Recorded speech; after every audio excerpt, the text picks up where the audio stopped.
Shabbat class. As everybody falls in here in the class, we ask everybody online or in class to like, comment, and share the video. This way we get the algorithms up. Right? How's everybody feeling on this Shabbat? Wow. Okay. Real quick announcements. Don't forget to check out our brother schools, S.O.W. Rochester with the brother Zion Allen. Don't forget to check out S.O.W. Houston, brother Kwame. And we also have S.O.T. Sword of Truth, with brother Award, and all the brothers and sisters in those respective areas doing, fighting their fight, enduring, casting down the imagination dim, locking in to study, right? We also have our businesses. We have Sweet Ambiance, where we specialize in all natural, no chemical body fragrances, beard oils, face toners, all your essentials for healthcare. So if you want to support, just hit us up at sweetambiance.com, right? And also, if the spirit is on you, you've been learning, benefiting from the class, you can help out the ministry by sending your alms. You can send your alms to Priest Kazakia. You can send them Zelle at 757-300-4047. Once again, that's 757-300-4047.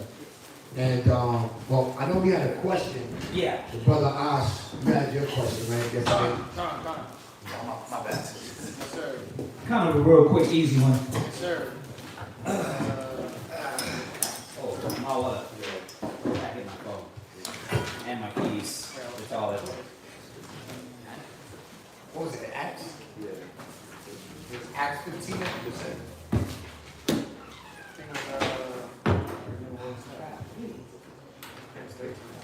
I think you said Acts 15:37. Yeah, I had a different Bible. Yeah, so it was Acts chapter 15, verse 37, regarding to Mark's surname, his surname being John. My question was, is this the author of Mark? The author of Mark. Yeah, the one that wrote the book of Mark. Matthew, Mark, and You John. said it opposite. You thought you were saying it was John. Well, is he? Which one are you saying? Which one are you It's asking? the same thing. I'm actually the same thing. It says Mark and John are two different people. okay, so John that wrote John, he's No. not Mark. right. So I'm just saying. My question is: So which one are you is asking? this the Mark that wrote the book of Mark?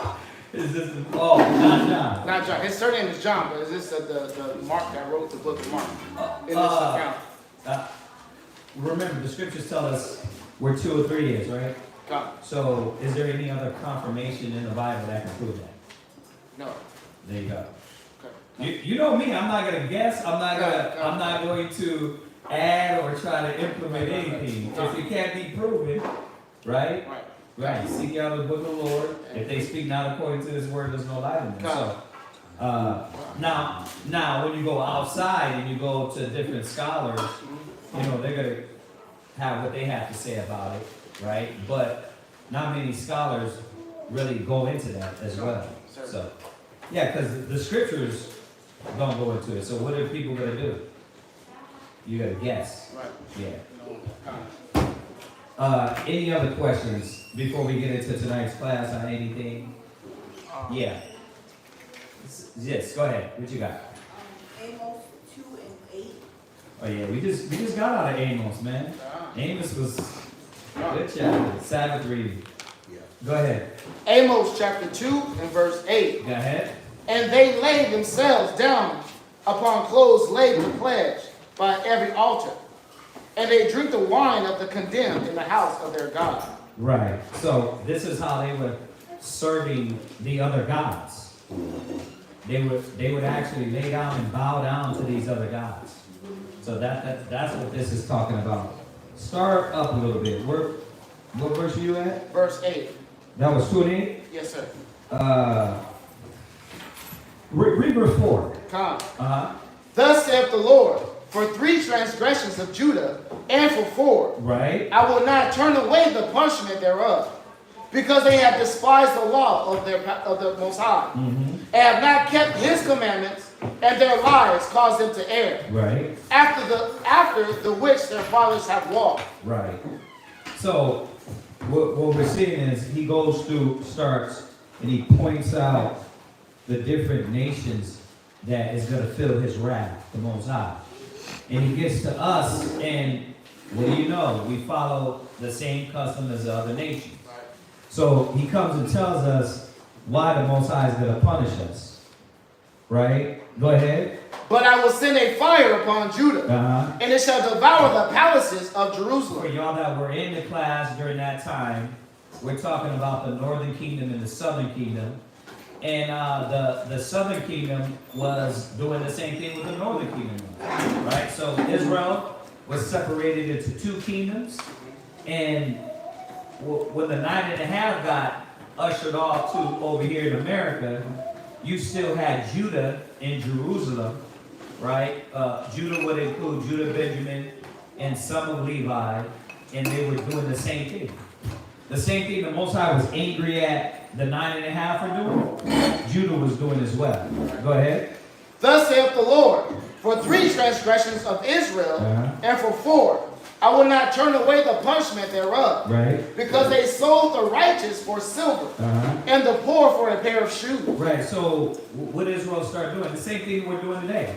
A lot of our people are sellouts, and they do it for money. Right? This goes into High Priest Yeshaya brings it out that a lot of why you hear about there were certain black of the 13 colonies. He would say that there were certain of our people were part of that. Which, I mean, historically, that I can see that. Because look at Jay-Z. Look at Oprah Winfrey. Look at what's the guy that got the big studio over there in Atlanta? Tyler Perry. Look at 50 Cent. Look at all these rappers and movie stars that got money. Are they like down for righteousness? Are they down for the truth? Are they thinking about, man, I gotta help my people out? They're like, man, you know, if I gotta help one out, I can't help everybody out. So they wouldn't even know how to go about to help our people out. So just as before, is as now. Our people are still, a lot of our people, it said in Maccabees, among my people, well, it says through a few scriptures, among my people are found wicked men. So it's the same thing, no different. The Most High said there's nothing new under the sun. So you got a lot of our people out of the nation of Israel that they don't give a damn about what we teach. They don't give a damn about the Bible. They don't care about the Most High. They're all about, listen, I got to get this money. I don't know what the hell you're talking about. Right? But they don't see that, like it says, money has wings. Right? Your riches has wings. Those will fly away. They don't understand Psalm 73, Psalms 37, that though the wicked grow as the green bay tree, they're going to be chopped down. It doesn't matter if they have the money, right? So, a lot of our people were doing the same thing back then. Go ahead. Verse 7. That pant after the dust of the earth on the head of the poor. Right. And turn aside the way of the meek. Right. And a man and his father will go in unto the same maid. Right. I mean, what wasn't Cash Money doing that? They was boasting of that in the 20s, in the 2000s. Boasting of the threesomes, and I'm having sex with the daughter and the mama, right? That's what they were boasting of. So you can see that filth, that wickedness was going on back then, and is going on now. They still doing it because that's what America promoted, and that's the mentality of our people. They think that's like they're doing something, literally, and then now as they get older, everybody want to act like, oh, you know what? We got to do it different. But they still don't know what that means. They don't know what it means to do it different. Right? Go ahead. To profane my holy name. And that's what it's really doing, is profaning the name of the Father. Because we were supposed to be the sons of God, and we were supposed to have a higher standard, but the Most High said they profaned my name. So when the nations look at us, they say, okay, you're the sons of God, Christ is black. They look at us and laugh, because if they're saying Christ is a black man and you represent Christ, that's a poor representation. Poor representation. Because as a nation, we don't represent Christ in righteousness. It's only us that are coming back to the law, statutes, commandments, the chosen, that are now aspiring to represent the Most High. Right? Because we know a lot of our people that got the truth, they still don't act right. Go ahead. Verse 8. And they lay themselves down upon clothes, laid to pledge by every altar. Right. So what are they doing in front of these altars? They're laying their pledge in front of the altar. Right? As opposed to how you would give to the Most High, the priest. You would go give your alms, your tithes, your offering. Right. Well, their pledge was going to be laid to these other gods. Baal, Molech, all these different gods of the other nations. Go ahead. And they drink the wine of the condemned in the house of their God. Right, the drink of the wine. Just think about what our ceremony represented, right? We did that to the Father, the unseen God. Well, they did that to idols, right? And they did worse, because they sacrificed humans, right? They sacrificed children, right? We dealt with animals at the time, and we prayed to the unseen power. Well, they prayed to the images, they prayed to these different sun, the moon, the stars, all these different deities, right? Go ahead. Verse 9. Right, so that makes sense, sis? Yeah? Okay. All right. And you have one up? Con. Oh, let me get to it. Yeah. We're going to do that Tuesday. The John 3:16? Oh. Yeah, Tuesday. I told him, y'all hit over that Tuesday. Yeah. Beginner's topic, beginner class. These over. Mm-hmm. What you got? Con, Romans chapter 2, verse 14 and 15. One of my favorites. Romans 2. Go ahead. Con, when the Gentiles, which have not the law, by nature, do by nature. Okay, so let's talk about what this is about. So when you read from 2:1, right on down, it's reminding here that it like I was just talking. If we're the representatives of the Most High, are we being hypocrites? It tells you in verse 1. Read that. Come, Romans chapter 2, verse 1. Mm-hmm. Therefore, thou art inexcusable, O man. Right. Whosoever thou art that judge. For wherein thou judgest another, Right. thou condemnest thyself. Right. So remember, this judgment is not the analyzation judgment. Like if I analyze you or if I make an assessment, this judgment is a condemnation judgment. Like you condemn somebody. You will never make it into the kingdom of heaven. Like we don't got the right to say that to anybody, right? But we do, like it says in Corinthians, a spiritual man judgeth all things. Meaning assessment. That's what Christianity don't get. You don't supposed to judge. The Bible tells you a spiritual man judges all things. So this judgment was speaking on the context of condemnation. Like we're ready to condemn and check somebody else, but you won't check yourself, right? That's what the Most High is showing us here. Go ahead. Come. For thou that judgest doesn't the same thing. Yeah, are you judging and you do the same thing? So that's why we try to hold brothers and sisters to a high standard. Right. That way when you're out there passing out flyers, you can't tell somebody, yeah, you got to come out of the world, Christ is black, and then you smell like a blunt. You smell like liquor, right? You just finished whacking off the night before.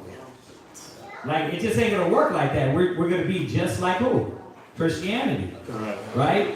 We're gonna be hypocritical. So you gotta hold yourself to a standard before you start wanting to open up your mouth. Knowledge is fine, but the Most High is not looking for a person that just knows knowledge. It's about a person that upholds the knowledge, right? Remember, it was supposed to be different. If not, then how could we talk about or correct other people? We're not going to be able to. So he's telling us here, now judges, you do the same thing. Go ahead. Come, verse 2. Uh-huh. But we are sure that the judgment of God is according to truth Right. against them which commit such things. Yeah, the Most High is against that. Hypocrites and people that do that. Right? Go ahead. And thinkest thou this, O man, that judges them which do such things, Right. and doesn't the same, Right.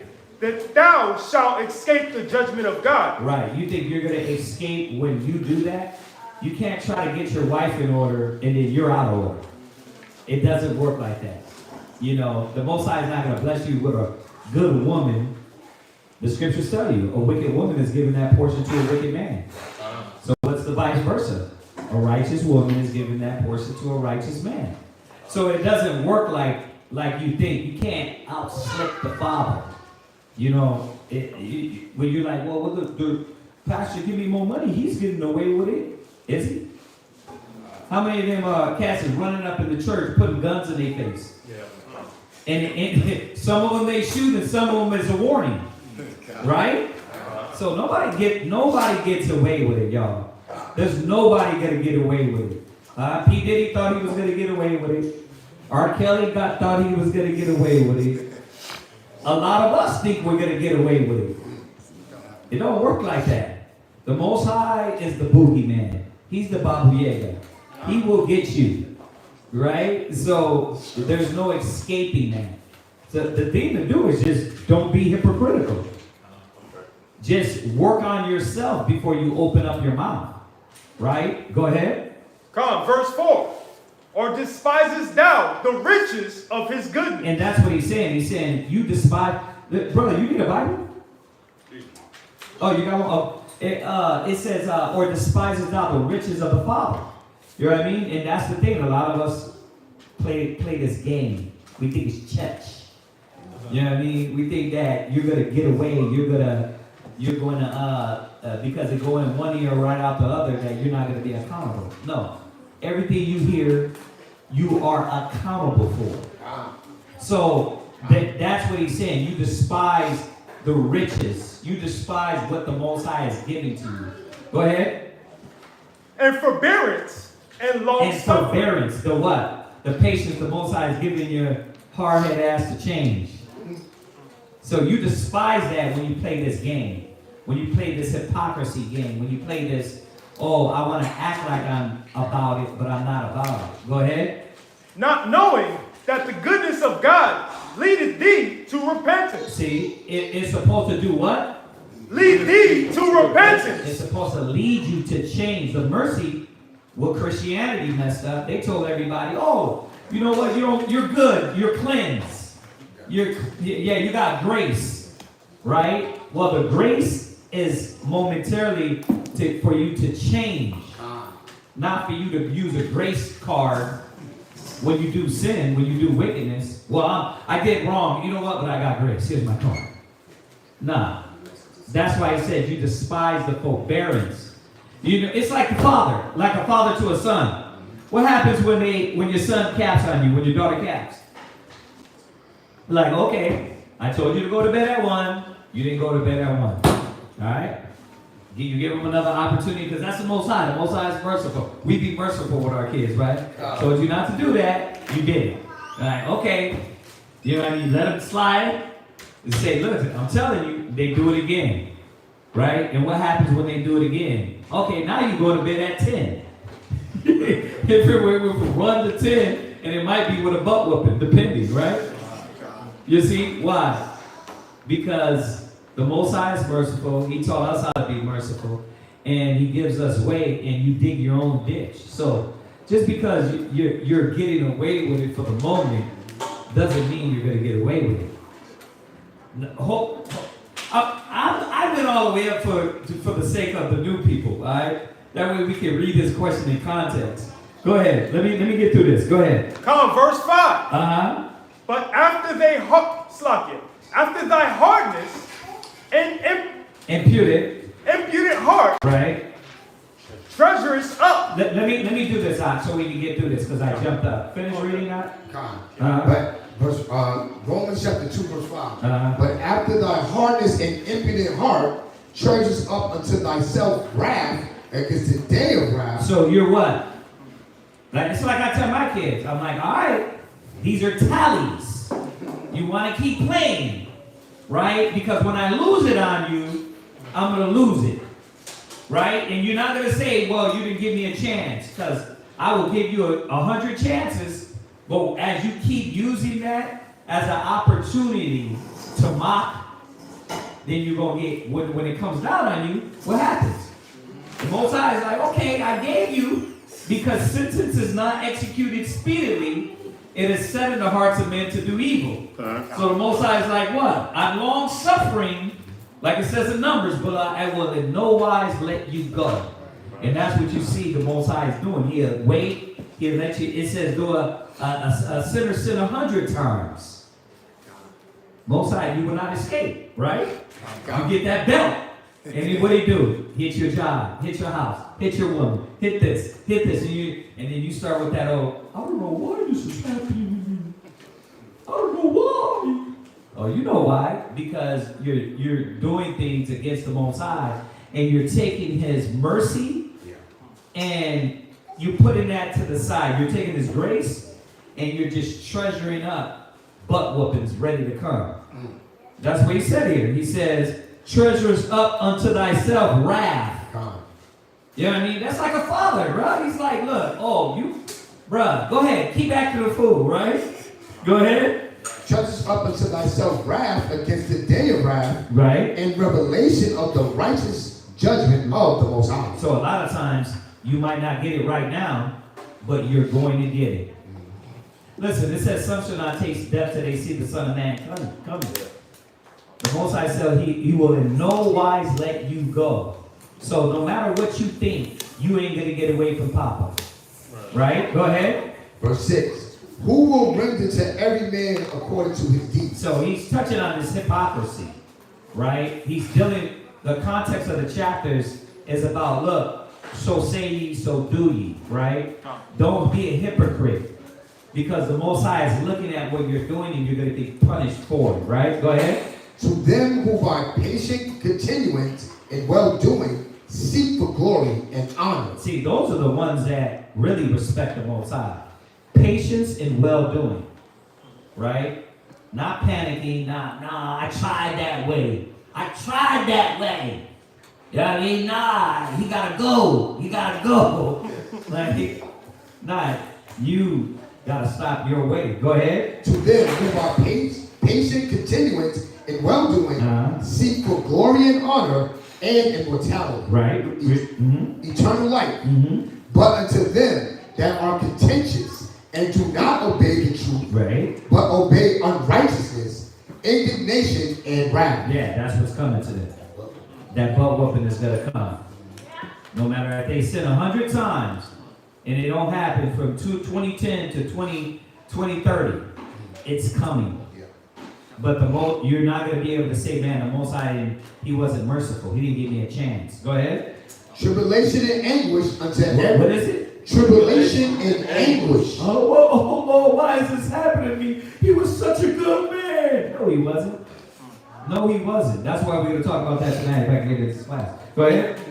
Upon every soul of man that doeth evil. Right. There you go. See, that's the God of the Bible. The God of Christianity is, he played games. He lets you do whatever you want to do. The God of the Bible, the Most High, He doesn't let you do what you want to do. He's giving you the opportunity to stop, repent, change, convert, put away the evil you're doing. Go ahead. Of the Jew first, and also of the Gentile. Right. Or whether it be our people that know who they are, or it be our people that are scattered amongst the other nations calling themselves African Americans, right? Puerto Ricans, Native Americans. You both. Go ahead. Verse 10, but glory, honor, and peace to every man that worketh good. Right. To the Jew first, Right. and also to the Greek. Right. For there is no respect of persons with the Most High. So that's why I went up, so you can kind of get the context of what's happening there. It's about being hypocritical. It's about Most High patiently waiting for you to change, and eventually, if not, judgment, right? Go ahead. For as many as have sinned without the law shall also perish without law. Right. You're like, well, they didn't know. They died without knowing the truth. A lot of them died eating pork, smoking crack. They're going to be punished according to that. Right? Go ahead. And as many as have sinned in the law. That's all of us. That's supposedly all the law keepers, right? The ones that stand on righteousness. Go ahead. Shall be judged by the law. See, that much more. We're going to be judged according to what we know. There's no escaping. You knew better. Go ahead. For not the hearers of the law are just before the Most High, but the doers of the law shall be justified. There you go. So say ye, so do ye, right? The Most High is not dealing with a hypocrite. Go ahead. For when the Gentiles, which have not the law, do by nature the things contained in the law. So when our people that are scattered through all the other nations, right, they do something that is in the law, like have a good conscience.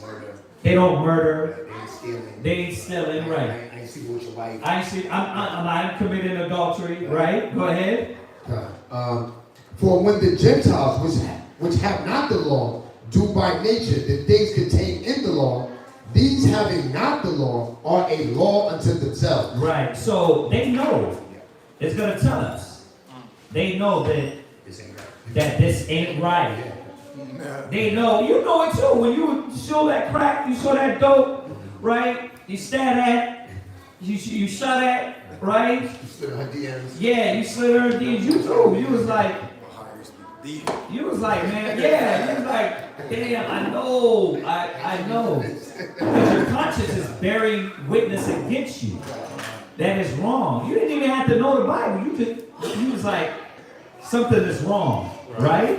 Unless you just pure demonic. Go ahead. Which show the work of the law written in their hearts. Go ahead. Their conscience also bearing witness that their thoughts, the meanwhile accusing or else excusing one another. See that? So your conscience, the spirit the Most High put in us, will tell you, will show you like you're doing wrong. Yeah.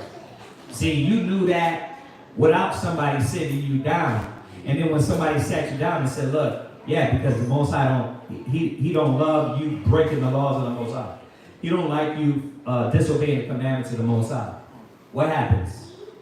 Then you like, the ones that are awake, we agree. We're like, damn, you know what? That makes sense, because I remember when I was doing this and it just didn't feel right. Yep. No matter what, it just didn't click with me, right? And that's what it's saying here.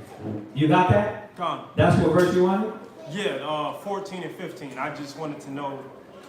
My brain wasn't processing 14 and 15, but I get it now. Right, but you see it? Yeah. Okay. All right, let's go into tonight's class real quick. So tonight's class came on something the other day we were talking about, and we can get it in the gospel. Let's go to Matthew.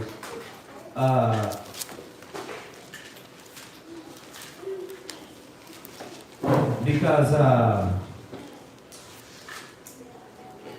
we try to, as brothers and sisters, we were talking about it in the Sabbath class, we try to determine what is good, or what is a good person, or what is a righteous person, right? And Christ came back and said, go to Matthew's.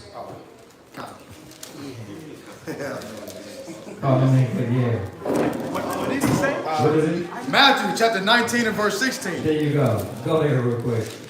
And this is where this class comes from, all right? Questions out of the way, let's get into this topic. Go ahead. Matthew 19 and 16. Uh-huh. And behold, one came and said unto him, Right? Good master, Uh-huh. what good thing shall I do that I may have eternal life? But that's what we all want, right? Nobody wants to die. Right. Everybody, you can play tough all you want. until you're in that moment and you crying. Right? Go ahead.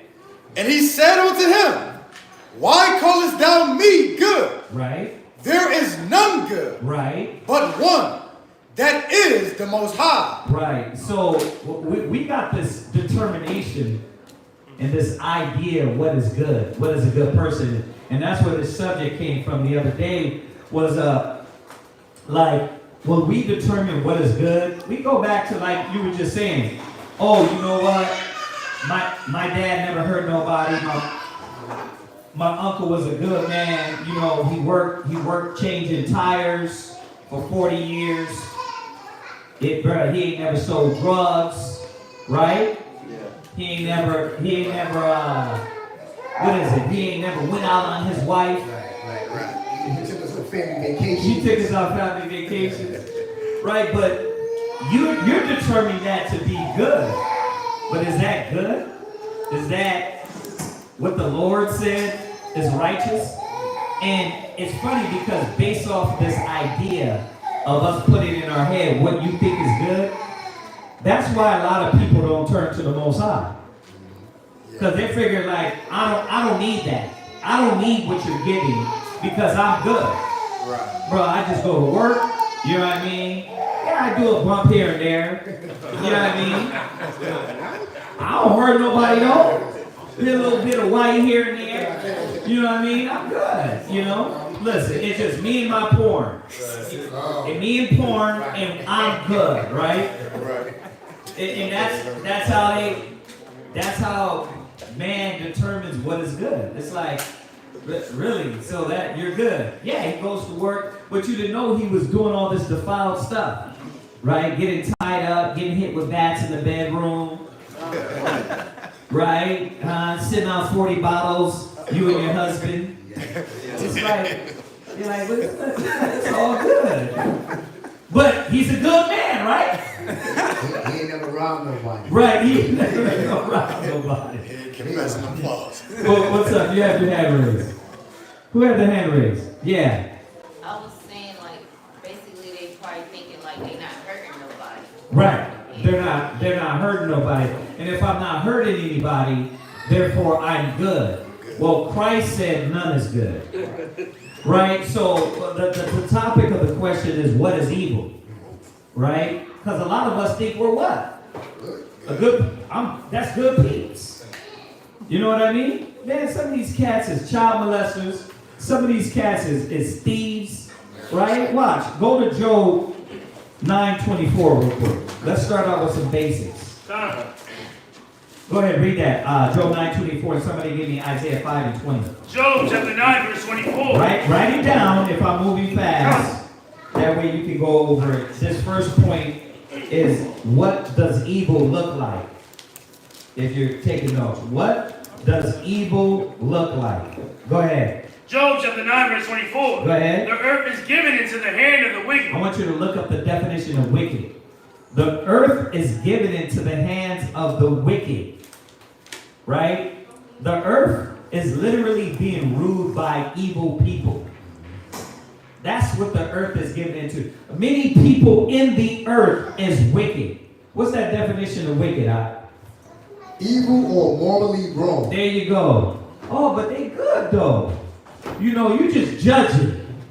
Yeah, hell yeah, we're judging because according to what the Most High said, the Most High is going to tell us what is evil. You know what's dope about that? For anybody that was here for the Tuesday class, we was going over the law, the moral part of the law. And what was the point you put out? That we can't let society tell us what's right and what's wrong. Because you got people that don't have a felony record, never been in prison, never been in jail, but I got child porn on my hard drive. There you go. You know what I mean?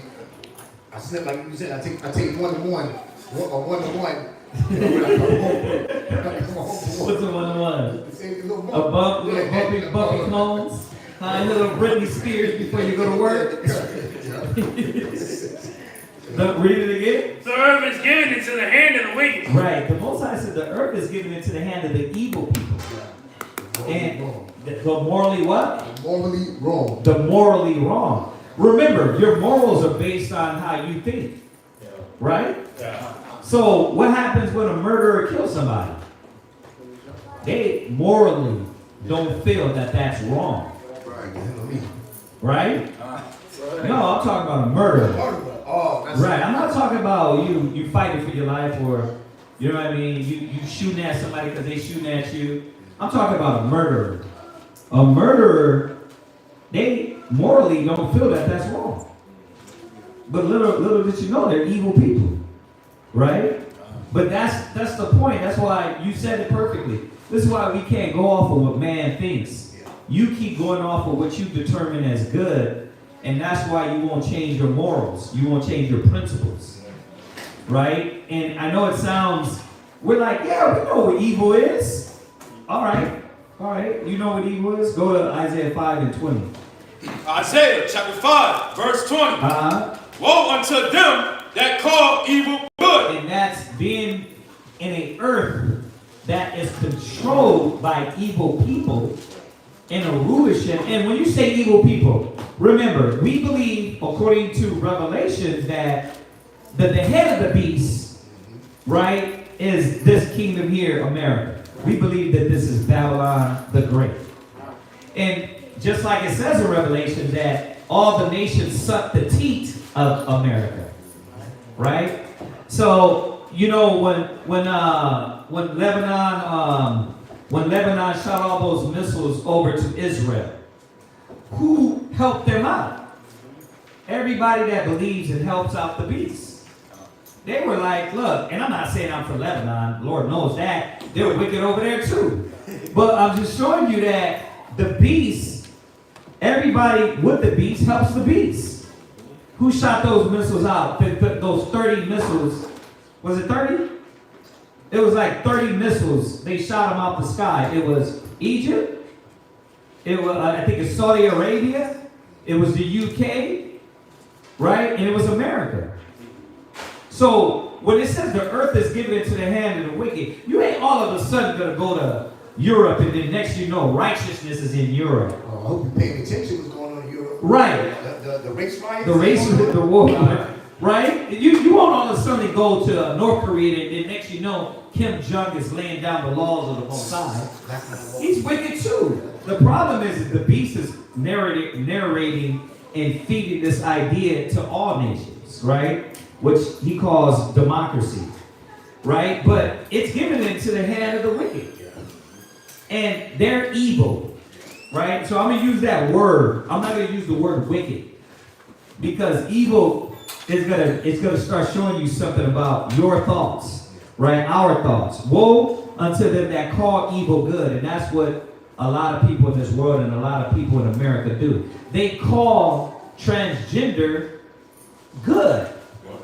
It's okay. They're not hurting anybody, just their PP. That's their decision. That's their decision. The Most High said that's evil. But they call it good. But that's why you cannot go by your standard of what evil is.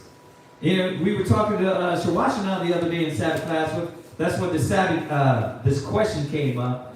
And she, you know, we were talking about her parents. Right? And all of our parents and all of us, right? You want to, oh, my mom is good. My dad is good. And by all means, I'm not saying they're good, not good parents.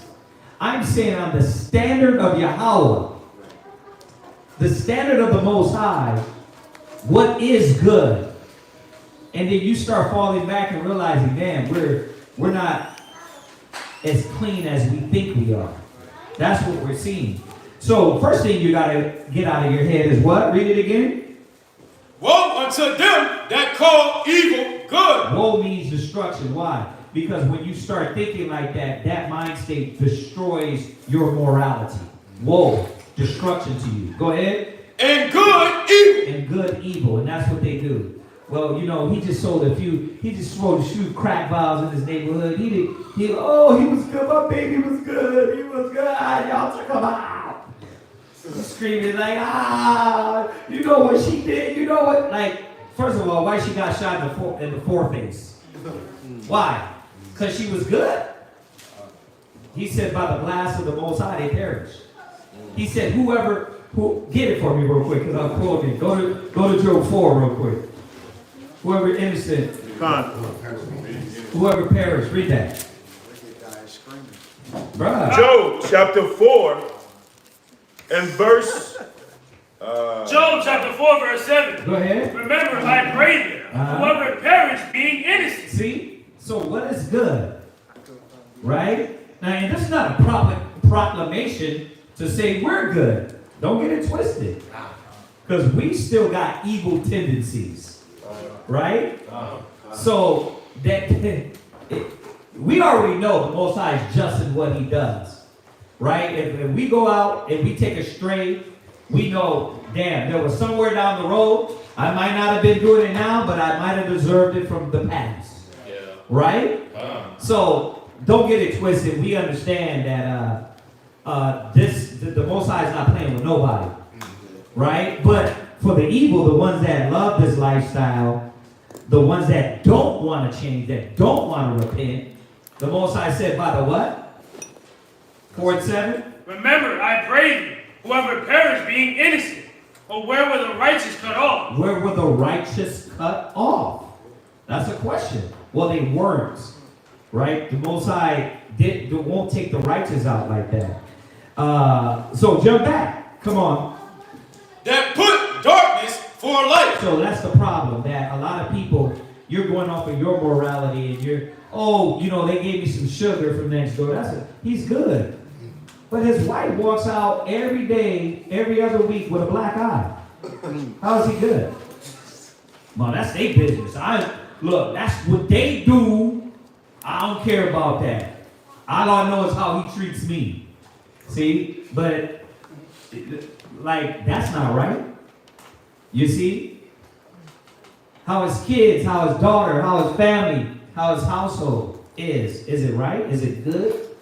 In the eyes of the Most High?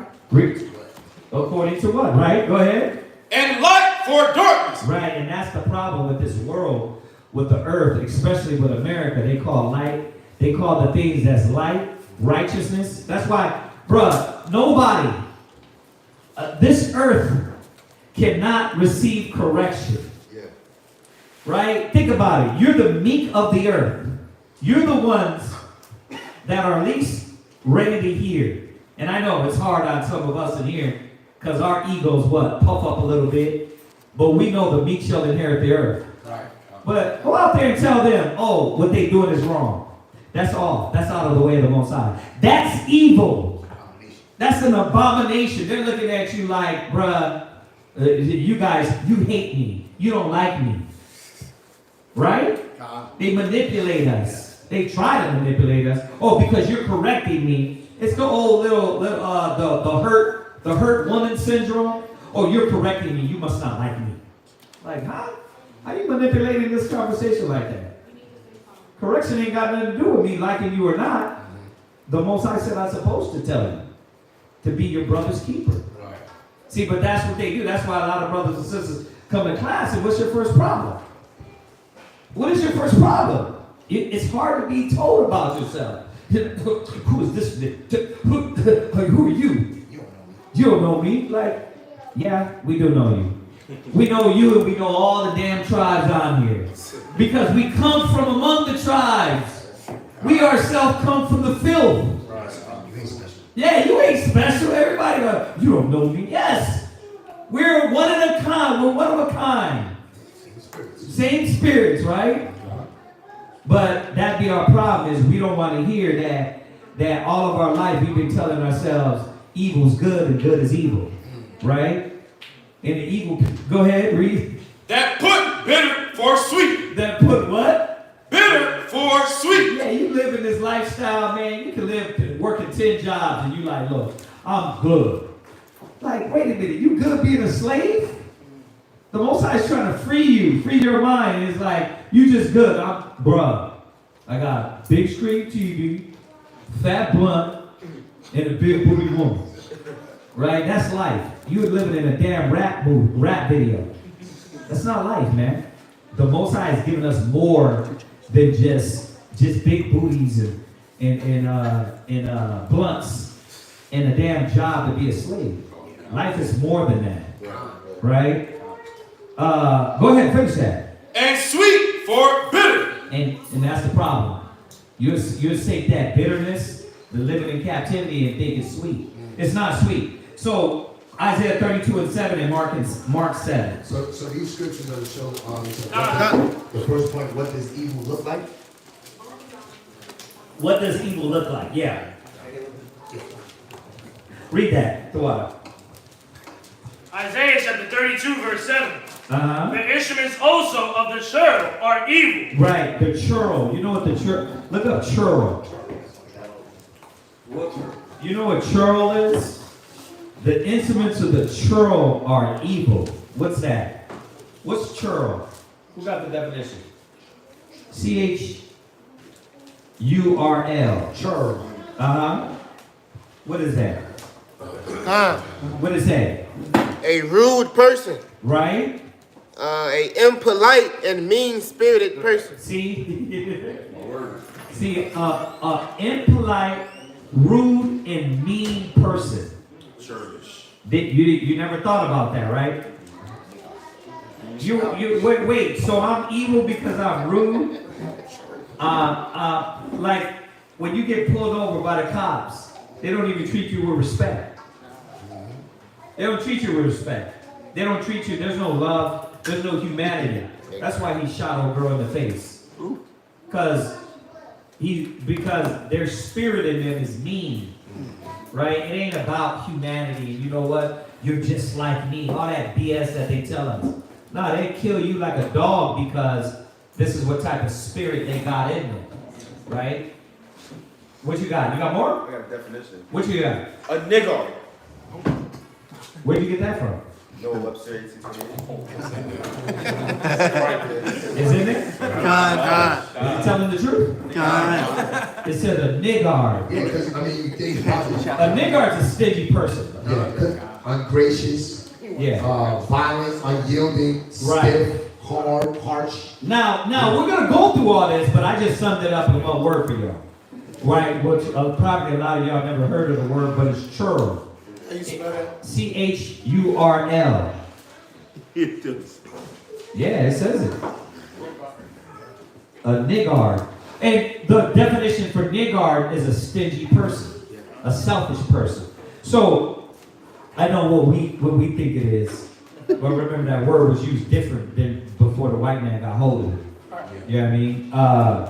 So, a churl person, this type of individual is evil. Now, how many of us thought this was evil? How many of us thought, well, a rude, a disgruntled person, what else to say? What else? A stingy, selfish person, ungracious person. That's just them. That's just how they were raised. How many of us thought like that? You didn't know the Most High said, no, that's an evil individual. That's just how I told. That, brother, you're determining what is good and wholesome off of what? Off of what? There ain't nothing good, more, and no wholesome out there. So how are you determining what is good? You see why we can't do it off of our standard? This type of individual, the Most High deems them as evil. Why? So let's think about it. Was Christ moving like that? Hell no, he wasn't. He wasn't just mean, walking around. He wasn't just, he wasn't stingy, he wasn't selfish. What else to say in that word? I got the synonym. Okay, what you got on the synonym? Synonym is it's sort of like, It okay, says go ahead. barbarian, There you go. Christ wasn't a barbarian. heathen, See? A heathen. or peasant. Yeah. A peasant, right? Well, obviously by the characteristics, that's how you would act. See, so I'm gonna show y'all something. See, what does this check though? When we think about this type of individual, and now that you know that type of mentality, movement, vibe is evil, what does that check though? Let's see if somebody can pick it up. Because you come here for knowledge. You get a lot of our people come here, you want to hear about the white man being the devil. You want to hear about Christ being black, right? Okay, you know that now. Well, what is the Most High showing about us now? What is he showing us? That character is what determines your evil. You can't be like, well, that's just how I am. You know what I mean? That's just how I move. That's just how I grew up. I ain't changing for nobody. When you come in that spirit and you're in these characteristics, the Most High deems you evil. An evil person. There ain't no I just grew. We all grew up in doo-doo. If you let the doo-doo that create you create your demeanor, your character, your thinking, if you come from doo-doo, you're going to be dookie. Brothers and sisters, we got to stop this. That's why I like this topic. I'm like, because a lot of people come with that mind, nah, that's just the way I am. Nah, that's not the way you are. You better change. You're supposed to be coming to Yahweh changing. The Most High don't like this type of individual. See, that's why he said none is good. Because everybody got to check this vibe on them. Yeah, that ego, that egotistical, selfish. I want you to keep that definition up there of churl, right? I started out, because I had it too, I just didn't write it down. But I started out with that scripture just to show us about ourselves. That you can't determine yourself good when you're this type of individual. There's something wrong with you, man. And unless you check yourself, the Most High will check you. Right? On churl? Okay, go ahead, because I want to jump past this. Go ahead. Is it a person who is not pleasant or agreeable? Right. See? A person that well, so when I disagree, I'm evil? No. When you're at odds, there's nothing wrong with disagreeing. The disagreement is different from a person that is just literally at odds with everything that is being said. You know what I'm talking about. You ain't stupid. A person that just wants to disagree when they know it's right, right? They read it with their own two eyes, but nah, I don't see that. You got eyeballs. You got eyeballs, you can see it. See? But the problem is that that's that evil spirit that we be having on us. Go read that again. Isaiah 13 and 11 real quick. I'm sorry. 32 and 7. Go ahead. Isaiah chapter 32 verse 7. Go ahead. The instruments also of the churl are evil. Go ahead. He devises wicked devices to destroy the poor with lying words. See, the thing is this. A lot of times, this is to destroy. It's to destroy people around you with lying words, that deception. See? And we're going to get into that. So let's go to Mark 7:21. Since we're talking about evil, in order for us to understand if I'm evil, if you're evil, if, oh man, what you do behind doors is wrong or evil, the Most High. Because like you said, we're going over it in the law, right? But people don't even understand that what is wrong no more. Because they call evil good and good evil, right? Read that, Isaiah 32 and 7. Oh, I'm sorry, Mark 7:21. Mark chapter 7 verse 21. Go ahead. For from within, out of the heart of men, proceed evil thoughts. Let's see. So from within you proceed evil thoughts. Well, you thought you was good when you think like this? This is what trips me out. It tells you. And then you know you be in that mind and you want to know why good ain't coming to you. There can no good come to him that is always occupied in evil. There can no good come to him that's occupied in evil. If you want good to come to you, we're making a Kmart list. I'm making a Kmart list. If you are slow as hell and don't know what evil is, this is it. It's like gonna plain out tell you what is wrong. Right? What is off? Why the Father rejects you. Why the Father rejects us when we are in this mind. Read that. From the top. Read it from the top. For from within, out of the heart of men, right? Receive evil thoughts. Right? Adultery. Right, stop. See? That's evil. You heart was drawn to her. We fell in love. You know, I know she got somebody, but man, you screw that. Me and her is meant. That's why the Most High is going to burn your ass off the face of the earth. Because the way you think, you know what I mean? Oh, you can't change no one's love. Okay, yo, really? Husband come in and start chopping your ass up, then it's what? I don't know why why she, the Dominican cats and these cats in these other countries, they go in and chopping off heads. They ain't shooting nobody. Right? Shooting is the easy way out. they go in and start hacking cats like, ah. Why? Because that spirit of adultery is evil. Right? When you got that spirit on you, you looking at another man's wife, and you admiring another man's woman, just know that you got demons on you. You see? You see how it's different when you can easily just get the definition of evil? Go to the definition of evil in the dictionary, they're not going to tell you this. They're not going to tell you adultery is evil. Right, because what is their morals based on? How you feel? Yeah, how you feel. Their morals are based off of the Devil's Bible. Antoine LaVey. Right. Aleister Crowley. Do what thou wilt. If it feels good, do it. By any means necessary. Go ahead, finish. Fornication. Right, fornication. All right, hold on. No, slow down. Because we're trying to get the definition of evil. You thought you were a good person, but all you like doing is jumping from woman and man to man. Well, why is that evil? Well, when we go to the law even more, it shows you, do unto those as you would have them do unto you. Right? So if you banging every woman, and then you try to defend your daughter from being a hoe, but you did it. So which one is it? Is it wrong or is it right?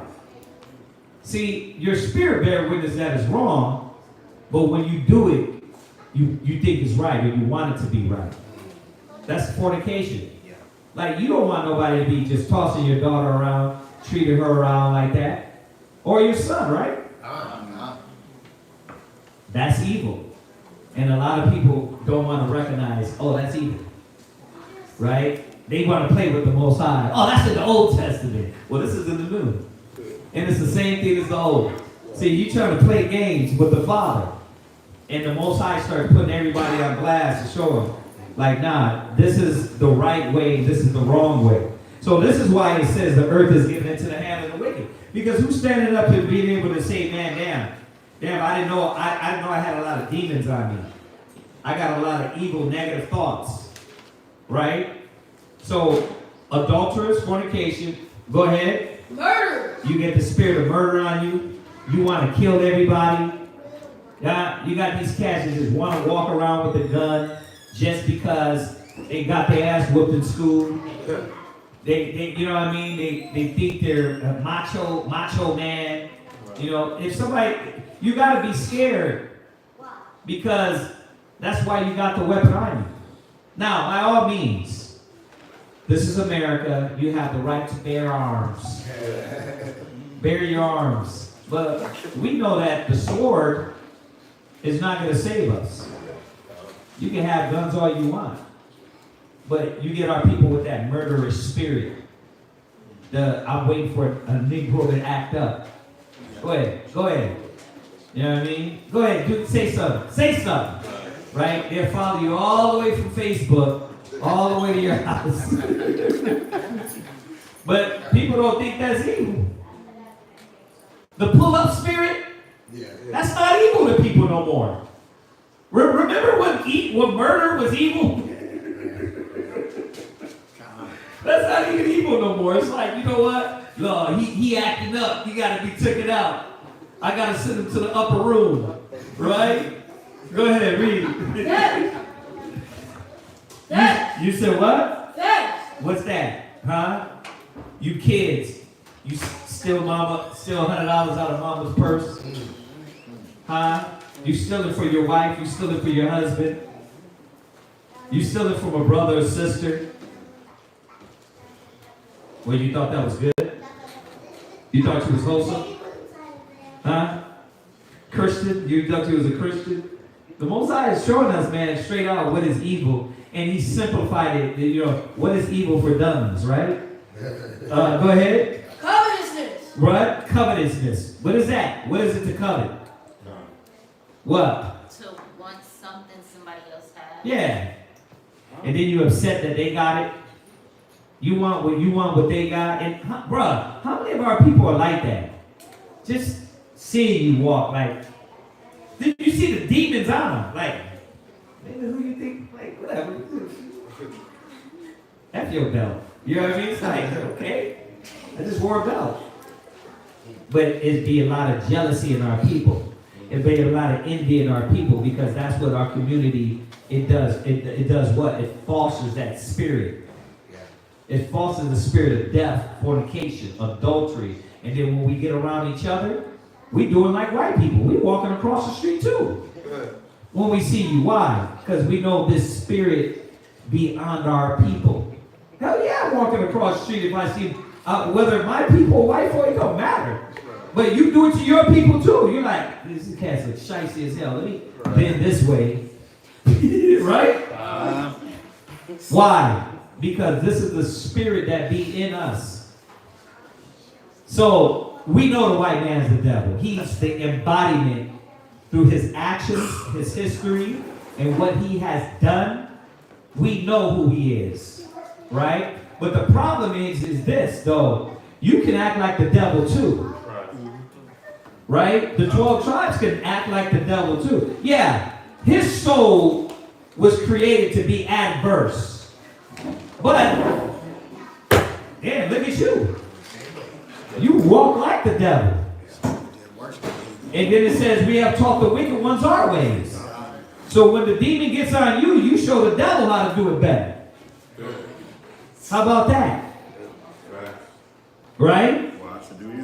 Yeah, wise to do evil. It's, well, once again, when you look at a Caucasian man that's a homosexual, you barely even know, right? I mean, obviously, if you had a gay day parade, or you're looking at it online, you're like, okay, yeah, this dude is flamboyant. But regularly, white folks, they be sodomites, they be switch hitters.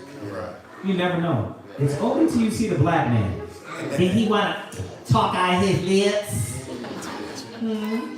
He wanna what? Put on. It's only our people, the Mexican men. Then they wanna what? Start moving their head. It's like it's disgusting. But they taught the wicked ones their ways. That's evil, right? You see how the world don't know what evil is? Is it Most High made it simple for us? Come on, read. Wickedness. Read what it says. Wickedness. That's whatever is against the will of the Father. How about he just summed it up in that? And then he's like, if I left anything out, go ahead. Deceit. What? Deceit. What did he say? Deceit. See, a lot of people that don't see that. Deception. Oh, now you got me now. Deception. I want to portray something I'm not. I'm going to put up a false image of what I am. I'm going to say false things. Right?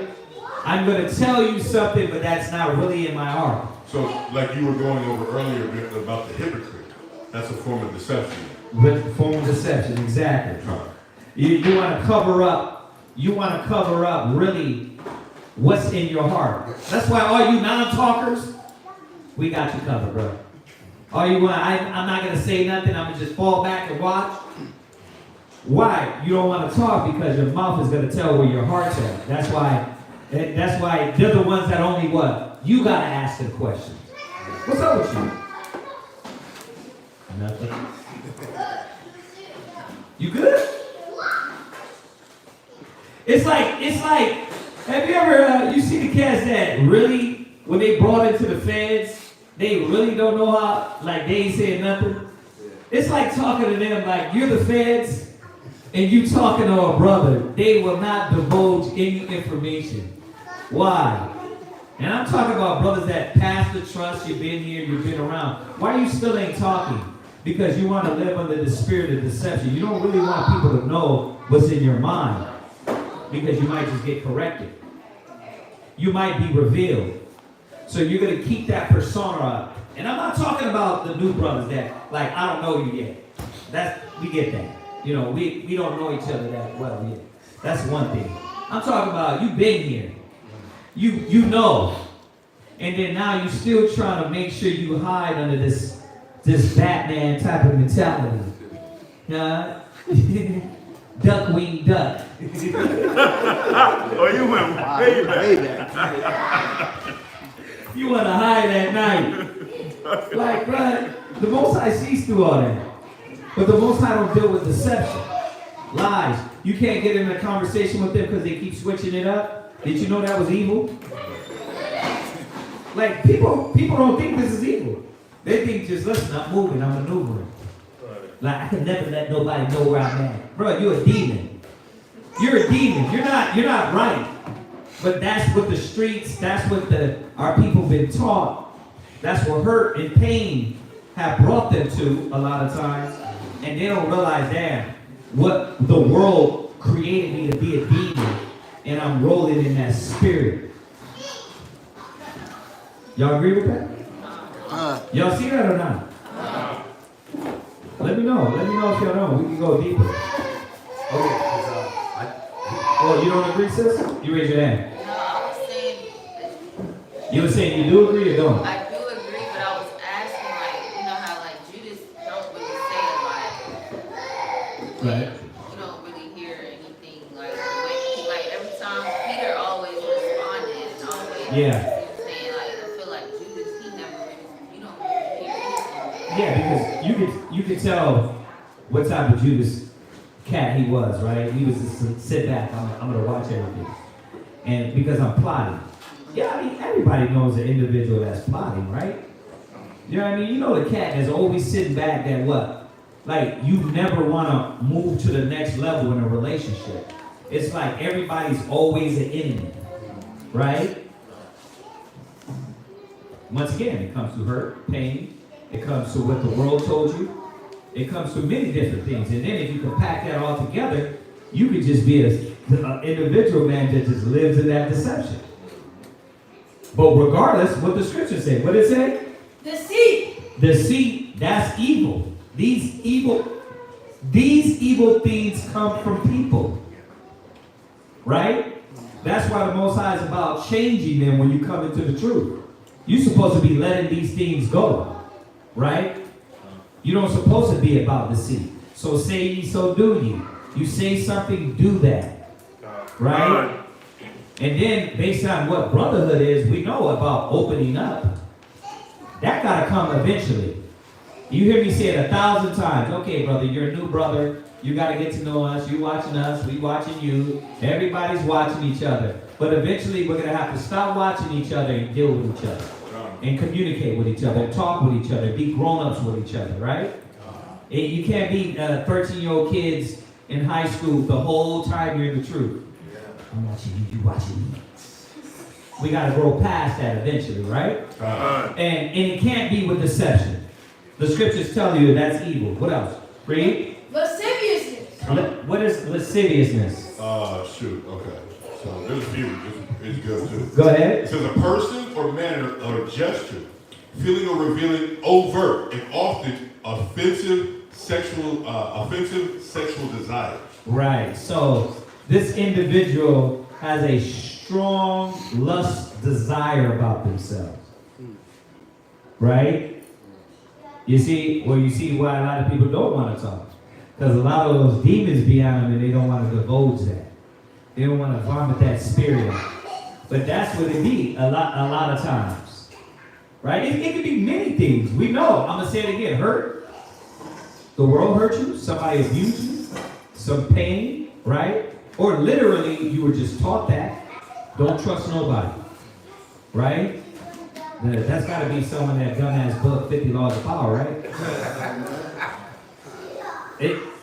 Is it in there? I don't know. Y'all read it? Okay. And I'm just jumping to conclusions on this one. I'm sure it's in that. The first two ones I read, I was like, this is dumb as hell. You got backward logic. But that's what it keeps you thinking evil, right? It says, what else? A lustful or lewd quality. The quality. See, a lustful or lewd quality, right? That's where, you know, you rub at something and then you can get a flashback of the porno you just seen. Right? You rub at something like, wow, that feels like Becky's leg. Oh, yeah. It's that lewd. Listen, we're all men and women here.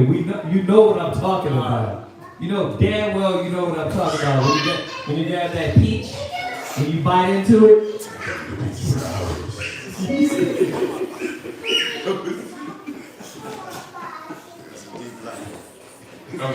It's what?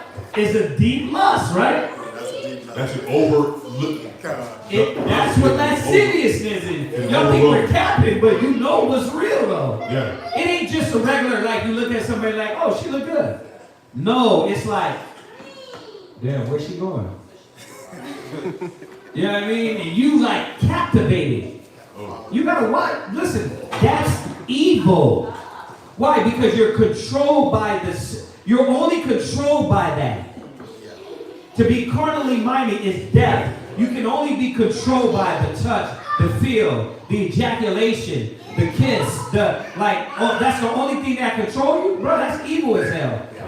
Why do you think these cats will what? Murder you and have sex with your body? Necrophilia. Well, do you think that's because they're righteous and pure? This is straight up evil. Hold up, look, last one. It says public exposure, like flashing. There you go. Or exposing yourself. So you up there sending news, or you're looking at news, i.e. porn. Right. You're sending that out. You feel you got this rush to send out this naked photo of But yourself. that's going to the playground, beating off at the playground. That's beating off in public. It's happening. Come on, man. A lot because like this first scripture, Job. The earth is given to the hand of the wicked. You got porn at access 24 hours a day. So it's not surprising that you see people beating off on the bus. The girl is online, she's waiting for the bus, and she's like, I don't feel safe because he's sitting there whacking off. Like, really? But I'm not surprised. Look at what society that we're in. We're in an evil society, a wicked and evil nation. We was at Colony Mall, and the cops ran into the bathroom to arrest the guy who was doing it. He was sitting in the play area. He had his camera like this, and you could blatantly walk by his computer. And you can see he was like looking at the kids, and then he got up, packed his stuff, and went to the bathroom, and they caught him after him. Oh wow. Yeah. But once again, he's not hurting nobody, right? That's what America teaches us. Oh, he's not hurting nobody. He's a good man. My uncle, look, he didn't touch nobody. My uncle's a good guy, right? My dad's a good guy. That shows you how damn warped these people are. See, that's why, you know why I like this? This is so basic. But when you look at what the Most High deems evil, you're like, damn, I got a lot to work on. Because, right, you might not be the lasciviousness type, but are you the liar? You might not be the porn guy, but are you the deceiver? Right? What else to say? Are you the adulterer? Are you the cat that deals with fornication and act like it's different? Yo, boy, yeah, I'm not the lust guy. I'm not that guy. That guy's sick. What are you? What are you? Like, that guy's sick. The guy doing that, taking images of them, the kids or whatever, he's different from the adulterer? From the murderer? From the murderer? Nah, the Most High said they're all the same. I see, because I'm looking at definitions over here. Yeah. And we went to that church. Yeah. And I went down and followed that, and it brought me to mean spirit. And you think about mean spirited, that's somebody who's inconsiderate, unsympathetic. Right. And that'll take you to a place where malice. Mm-hmm. And what does the Most High say about malice? Go ahead. Ecclesiastes 27-30. Ecclesiastes chapter 27, verse 30. And what's malice? Is that no different than a guy he went from watching porn in his house to now he's beating off that work, and now he's knocking at your door because this page that I'm watching is others calling these these guys out. You got people in the hallway, knowing that there's a ring cam there, and he's beating off because he wants to be seen. Oh, wow. Because of that knowledge, that desire to do the harm. That harm is not just physical harm, it's emotional harm. Yeah. So just like the deceitful person, they might not be killing nobody, but there's still a spirit, there's still a mean-spirited of malice in it. That desire to take over on somebody. Read that. Ecclesiastes chapter 27, verse 30. Right, you got a question?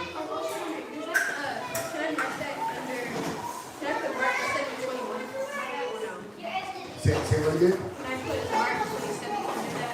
Mark 27. Sorry, 7:21. You can put that under the Mark 7:21, yeah. Oh, for your notes, yeah. Go ahead, read that. Malice and wrath, even these are abominations, and a sinful man shall have them both. Right, because what is he? He's the product of this evil. This evil that, turned his spirit to what? To a mean, inconsiderate, uncaring, I'm good, because again, everybody can say everybody in the penitentiary is evil. But then you're sitting home and you have the desire in your mind to do what? Some harm. Again, not just physical, but emotional. That leads to what? The sin is, let me slide in this married woman's DM, knowing she has a husband, but you don't care. That's not my man, that's not my friend. She offering it up. Listen, it don't hurt me to sell his mom no crack. That's his mom. I gotta make money. Right? That's where that comes from. This malice, this wrath comes from that churlish mind. But No, that's perfect. Go to Proverbs 21. Huh? What you got? Wisdom of Solomon 1 and 4. Oh, hold on 1 second. Hold off on that. Hold that. Go to Proverbs 21 and 10. And then we're going to finish up that Mark. Go ahead. Proverbs chapter 21, verse 10. The soul of the wicked desireth evil. See, the soul of the wicked desire, meaning they like it. Yeah. They like negative. They like mischief. They like harming our people, or harming each other. They like harming people, right? The soul of the mischief, what? The soul of the wicked desireth evil. The soul of the wicked desires evil. Go ahead. His neighbor findeth no favor in his eye. What that mean? Who caught it? Read it one more time. Let us see if they catch it. The soul of the wicked desireth evil. His neighbor findeth no favor in his eye. What does that mean? Go ahead, God. Well, I see that as a couple things. He just won't honor his neighbor. When it comes to his wife, his stuff, he leaves something out there, he gonna take it. It means literally you don't care about anybody else but you. Yeah. You don't care about nobody. You don't care about your neighbor. You don't care about your brother. That's what America did to us. That's what the Willie Lynch syndrome did to us. To where it's, no, you gotta get your own. Don't worry about him. You don't know him. That ain't your brother. Hey, what's up, brother? How many times you been told that in the mall? You ain't my brother. Like, you like, huh? Okay. Shalom. Right? You get that. I know you. You ain't my brother. How many times you been told that? Every year. The past 19 years. Right? Somebody will tell you that. Why? Because that's been stripped from us. Brotherhood, love, community, nation. And it's perpetuated by get your own. You see that? So the wicked is taught this mentality. All right, if you don't understand it, how about this? The Cain syndrome. Cain, you know where your brother is? Am I my brother's keeper? Like, I'm not his daddy, go where he be. But that's the mentality. He can give a damn about his neighbor, his brother. Yeah, sis. I was gonna say, like, you don't have no grace or no mercy for the next person. No grace and no mercy. That is true. That is true. All right, jump back. Let's finish it up. Let's finish that mark up. An evil eye. Right. All right. So here you go. You didn't know this was evil. What is an evil eye? What? There you go. Meaning what? How many of us thought that was evil? How many of us thought that was against God? An evil eye. Like you want to look at everybody sideways like, yeah, you got to watch her. Watch her. I don't like how she got her hair wrap on. Right? Or you got to watch him. He looks real weird. He got that one eye. You know what I mean? But cats be doing it's like, you don't even know that cat. Why, where's that coming from? Normalcy. Huh? It's normalcy. Like from day to day, you see so many weird things. It become normal. I barely trust people sometimes. You said what? I barely trust people sometimes. Because that was put in us, brother. Yeah, because it was like normalcy now. Yeah. Now when I walk, when I even go to school, if I go to work, I keep my head on school. You got to. It says we're in the midst of a crooked and perverse generation. So I get that. Be aware, right? But this is going a little bit deeper. It's going into your conscience. Because we definitely got to watch. Ain't nobody stupid in here. You know what I mean? So we walk out and we're conscious of our arena. Right, but this is talking to how we feel in the spirit. Like, I don't know you, but we are going to teach you like you're our brother, right? We're going to reach you. If you need something, if you said right now, hey, I needed a ride home, could y'all help me out? We're not going to be like, oh no. I don't know, man. You look like Scarface. Right, you gonna steal from me. So you see what I'm saying? It's nothing wrong with, like, we tell the sisters all the time, when you walk outside, y'all pay attention. Don't be just coming out willy-nilly out here and then you ain't watching. That's not what this is talking about. This is talking about a person that now is looking at, now I judge your heart and I judge your intention for you and say you're an evil person and I don't know you. You know what I mean? I'm just going off of my wrong mental judgment.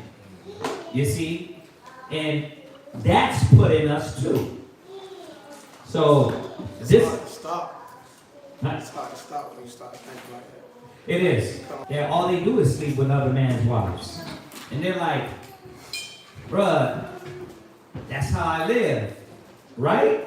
Come on, I know people, you know people, we all know people like that. They're like, man, I've always gotten with another man's woman.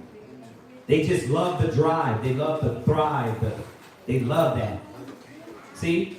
So you're right, but let's pan out a little bit and look at all of these things, and you start seeing literally what you said is it's in all of them, whether adultery, lasciviousness. Think about, let's go back to these people with that hard lust, that hard desire, that strong lust. That's hard for them. But that's the point of the knowledge, the power of the knowledge. See, everything has to come down to your will. You see, so as strong as it is on you, as strong as it is on all of us, we have to go at that with that same strength to overcome it. It's like anything else, brother. You want these? Go do these. You want this? Go do this, right? You got to go work on it, right? You got to work it out, and that's what we're all here reminding ourselves, that it's a continual work. You got to first there got to be a willing heart, right? Go there real quick for him, and then we'll jump back. Go to 2 Corinthians 8:12. Because you're right. I like the point. I like the point he brought out. It's hard. Bruh, how many of us was smoked cigarettes when we got here? Raise your hand. Any little Newports? Huh? How many are smoked? All right, the devil's lettuce. Who was smoking that devil's lettuce? What's the devil's lettuce? Weed. The blunts. The devil's arugula.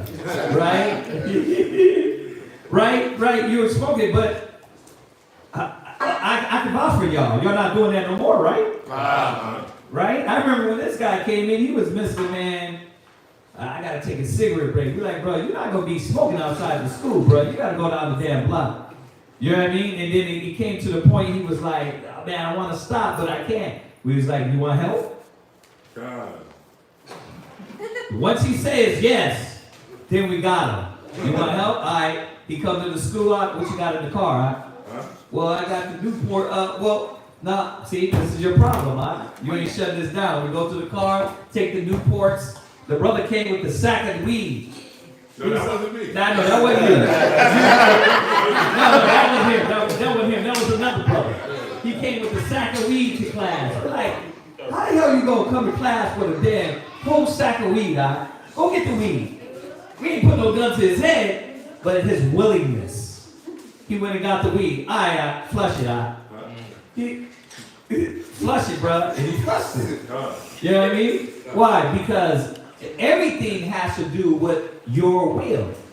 But their first, like, remember this, nobody's putting a gun to your head. This is Bible talk. This is the spirit of the Most High. Like, this ain't what we did in the world. I can't put a gun or a blade to your head for you to do it. You, out of a willing conscience, got to be willing to give yourself to the Most High. So, and overcoming, whether it's lust, the lasciviousness, whether it's adultery, whether it's fornication, whether it's the lying, you got to be willing to let it go. And that's what this is saying. Where's that at? 2 Corinthians chapter 8 and verse 12. Go ahead. For if there be first a willing mind. See? If there be first a what? A willing mind. A what? A willing mind. See, that's what read on. It's going to tell us. It is accepted according to that a man has. See? You're like, man, this is what the brother Zion had to tell the brother. He was like, he filled out the soldier's test, right? But didn't really know what he was getting involved with. So he's like, listen, we get it. Don't worry about it. Just come back to class. You don't really understand what it is to be a bishop yet. Just come back to class. Brother got to come back to class. You see what I'm saying? Like, you took a step forward and you thought it was going to gain. Yeah, you got to come back to class. We got to realize that what we're getting into is a requirement from you.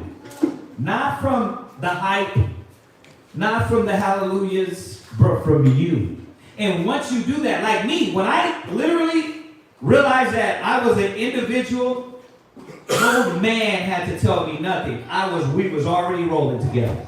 It wasn't that you were telling me anything, it was we were going together down the same path. You just had to be more educated more than me at the time, my elders. And then, but when I started seeing for myself, I didn't need you to tell me. I agreed with you. I was like, I can't say that. I agree with that. Right? So there's got to be first a willing mind. Go ahead. Go ahead. And not according to that he hath not. So the Most High wants out of what you have. You're like, well, right now, man, I want to get this knowledge. They keep coming to class. We're talking about everything else later, right? And then the more you come to class, the more you came to class, what happened? You were like, I want to get the knowledge. Okay, but we see you out, you trying to take cigarette breaks, You said you're here for Christ, right? Okay, and then what happened? Little by little, we go through the scriptures and start chopping down that mind. And you were like, damn. I can't go against it. Right, because you wanted it. Right. Like, first of all, you sick something. You know what I mean? You was like, nobody was going to tell him you not going to do nothing if you didn't want to do nothing. He was like, the Spirit made him yield, right? So that's what this is about. Everything we do in here and everything we gotta let go gotta be from your mind and your spirit to the Father. If you don't have that power, you gotta gain it. You gotta fight for it, because that's all we have to give to the Most High. Read on. No, come on, finish that. No, that was it. All right, jump up a verse. Verse 11. Now therefore, perform the doing of it. Perform. See, now when you have to give, then you do it. Right? You do it when you have. You're like, you know what? I know I need this. Then you go do it. It's like if you want to go on a fast. It's like if you want to hit the gym. Right? All right, how about this? How about, when's the first time you hit that blunt? Huh? Did somebody have to open up a Bible to tell you hit that? Huh? Well, what about when you coughed and you chuck it out? You did all that? Did you be like, hell no, I ain't doing this no more? See, this is evil. You didn't do that. You did what? Pass that. Like, holy shit, what the hell's happening to me now? Whoa, right? And then you got past it. It's like that. Life is like that. That's how you got to do with the gospel. If you don't fight through that choking and that throwing up the old man and that letting go, then you're not going to get past the damn, I like this. Blunts, cigarettes, drinking, you know what I mean, fornication. Come on, we can keep going through it because really, on the level, it's all the same thing with the Father. It's all the same thing. You just got to realize that you got things to battle. And we all do it. We all did it. We're all doing it, right? Right? You move from one stage to the next, from kindergarten to the next. 1 minute, listen, it's not cigarettes with him no more. It's 18 years and 20 years in the truth, right? It's not cigarettes no more. Right? It's not pork no more. Right? It's not the damn sausage on your pizza. Man, I love pepperoni pizza. It's not that no more, right? It's not the pants no more. Damn, I love when my pants used to show my ass for the sisters. It ain't that no more, right? It ain't your booty shorts no more. You're like, yeah, that, you know what I mean? You're like, damn, why can't I wear my booty shorts no more? Like, who does that? Which one of you sisters is fighting yourself to go outside with booty shorts? Nobody. Because you passed the what? First grade. You passed kindergarten. Now you in the 6th grade and you're like, no, it's my pride. So you can get past it, but it was all the willingness. Because it was all the willingness for you to come and you to realize that you need to be taught. That right there is the first step. And then you won. You won. Now, it's the next level after this. Do you want to accept it? Which is the most important thing. And then when you say, nah, the word is true, let me go back there. Well, no, it says that. Evil, adultery, murder. When you go back and read that at home, you're going to see, okay, it didn't change from class to home. Then you're going to have to say, damn, the word is true. And that the more and more you start doing that, you're going to realize man is just repeating what the word says. And then that's what makes you submit. That's what made us submit. Right. We're no different, right? So why did we let go of the lasciviousness? Why are we fighting against the pride? Why are we fighting against the flesh? Because we know that's what the Most High requires. Yeah. For that salvation. For renewed. How about this? He knows it's required. I know now, 30 years in the truth, it's not only the Most High required it for him, but in this life, there's nothing better than to live righteousness. Because how we used to live was in hurt, pain, destruction, and I don't got no problem. Like, that's my daughter over there. I don't got to worry about her wearing booty shorts. I don't got to worry about that.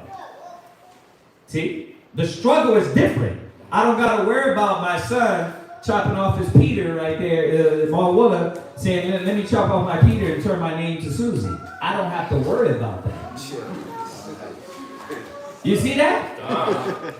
Now, yes, he got his own battle, but I know as of right now, the Most High, what he did in my life, it makes more sense than anything else in the world.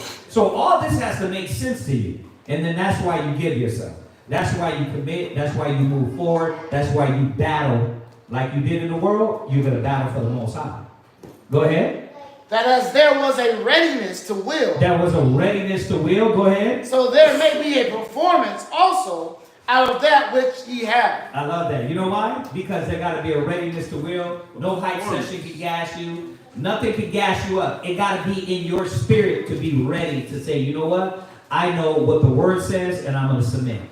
That readiness is in you and nobody else. It's in me and nobody else. It's in him. Like nobody can do it. Because we know about the gas. We've been gassed before. You sit in class. There's brothers and sisters that know the Hebrew Israelites. You've been given the scriptures and the Most High, you lift you up to class, and then you go right back and be like, bro, but I gotta beat an off spirit. I gotta let this one out. There's brothers and sisters like that got demons on them that they gotta let go of that. They're still fighting. So they got past the pork, they got their fringes on, but what happens? They gotta get to the next level, right? See, we're always fighting. This is a fight, and it's gonna be a fight to the end of time. You know what I mean? So it doesn't matter what spirit you got on you or what thing you're battling. Are you fighting?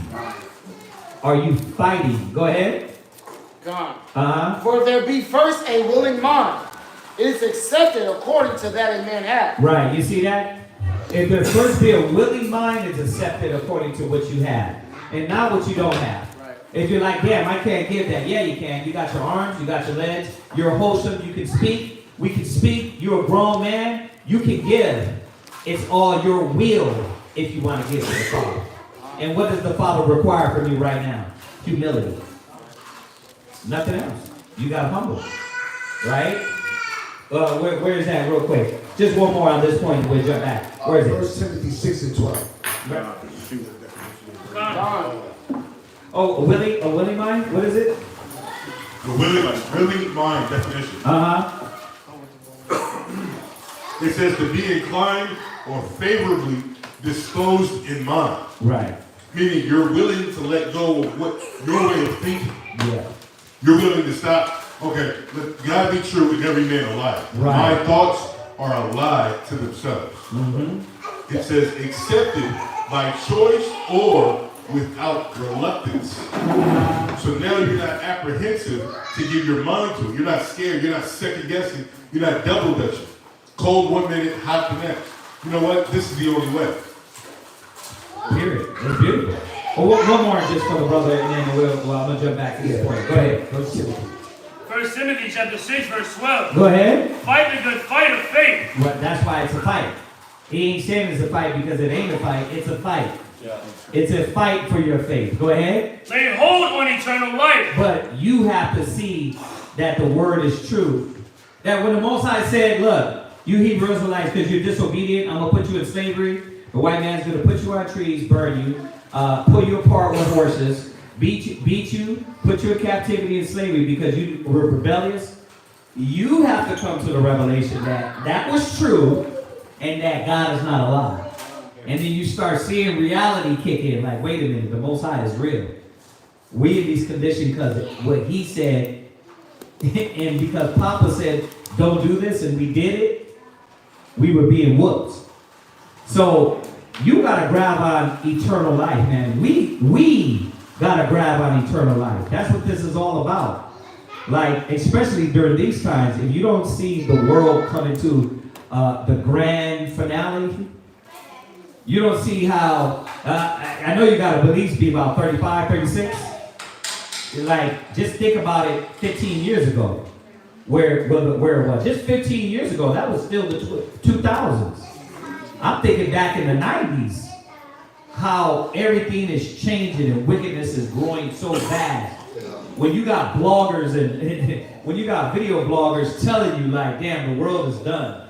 Like, they see the kids, the people, the women, they see everything. And when they're talking, and not even from a Bible standpoint, they could tell you like that. I was on World Star. They was like, the world is over because every issue they deal with, they're like, damn, whether it be the woman, well, pouring out themselves, the men, how they lost their masculinity, right? In every aspect, you're like, damn, this world is over. The doomsday, everybody sees it. Oh, hold on, sis. Go ahead. Whereunto thou art called. Right. That's what we've been called for. We've been called to eternal salvation, but we got to take hold of it. You can't force nobody to take it. Everybody ain't gonna want this ride. The value, what it means to give up, and the things you have to give up to jump on this ride. Everybody ain't gonna want that. You know. You finished? And has professed a good profession before many witnesses. Right. So hold on. She had something. You had a question, sis?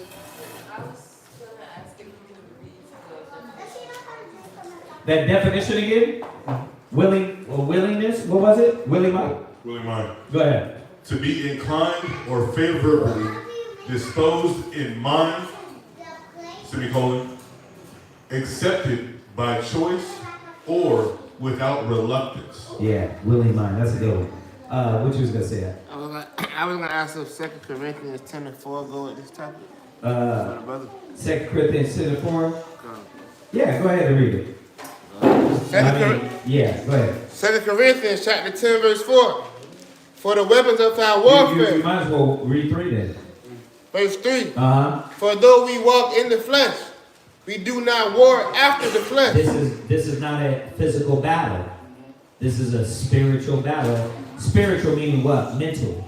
Psychological battle. Alright, so don't get mystified when we say spiritual. It just means a psychological battle. And what psyche do you have?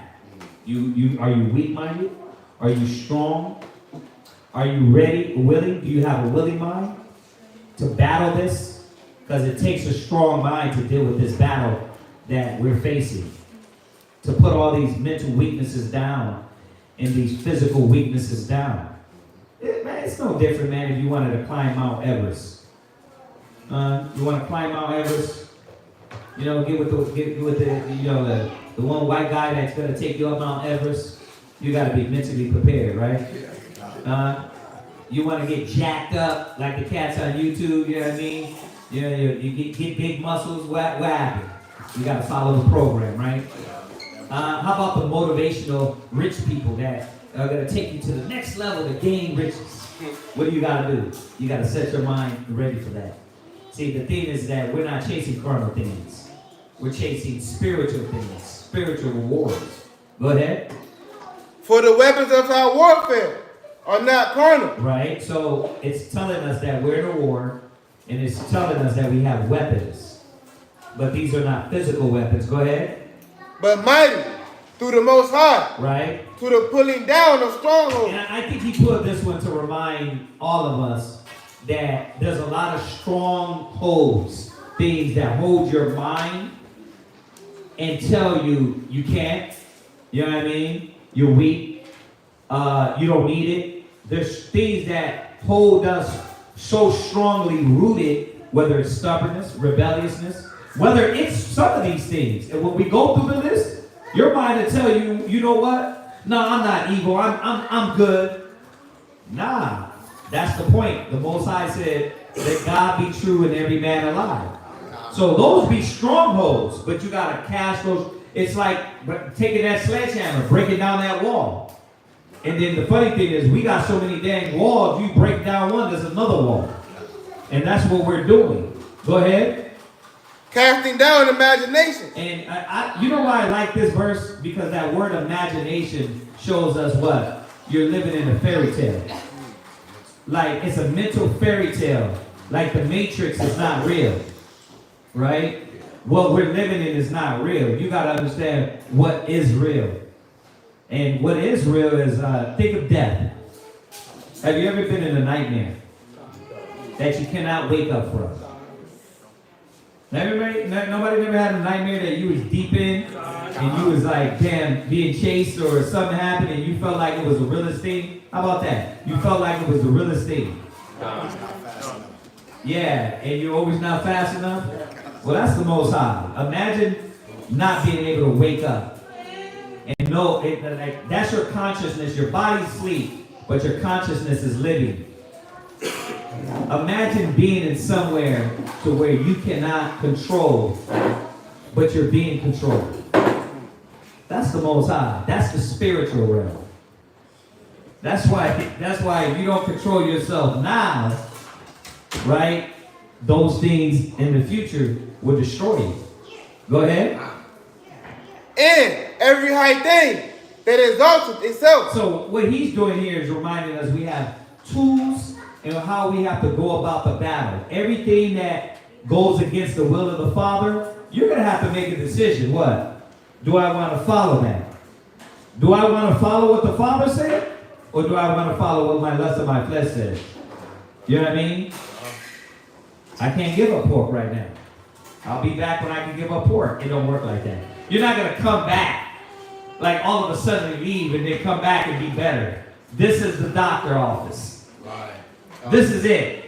It's to rebuke those spirits on your brain, right? Whether it be lust, lasciviousness, pride, evil eye. This is the doctor's office because you got to be reminded, right? You can't treat this like Google. I'm just going to go Google and Google's going to fix me. No, you got to go to the damn doctor's office. You got to sit down and talk to the doctor. What's up with you? Figure it out, doc. Nah. What's up with you? You know, I don't know. You know, I'll be back. Do you do that with the doc? Hell no. You're like, doctor, I'm leaking somewhere. I need help. Right? This is the doctor's office. Get the help. Get the tools. The Most High has given us the tools. Go ahead. Against the knowledge of Yahweh. Right. So every high thing that exalts himself. So you got your mind, what we're reading about. A lot of us thinking, jumping back to my point, a lot of us thinking that what? We're good. But you're finding out, wait a minute, that's evil. That's the evil thinking. That's the evil way. Right? You got to cast down those imaginations. Go ahead. And bring you into captivity. And then you got to do what? You got to wrangle that thought. You got to throw a net over that wicked mind. Take that, bag it up, go out back, throw it in the trash, and move forward in the spirit. Because if not, these thoughts will continually overcome you. Go ahead. Every thought to the obedience of Christ. Right. So there's that word. That word is what? Obedience. What is it? Obedience. A lot of brothers and sisters, it really just comes down to that. Really, it comes down to that. Are you gonna be obedient to your big papa, the papa in heaven? Huh? Are you gonna be obedient to the father of fathers? You know what I mean? And that's what we're all here for. We're like, nah, I know his ass whooping is above daddy's ass whooping.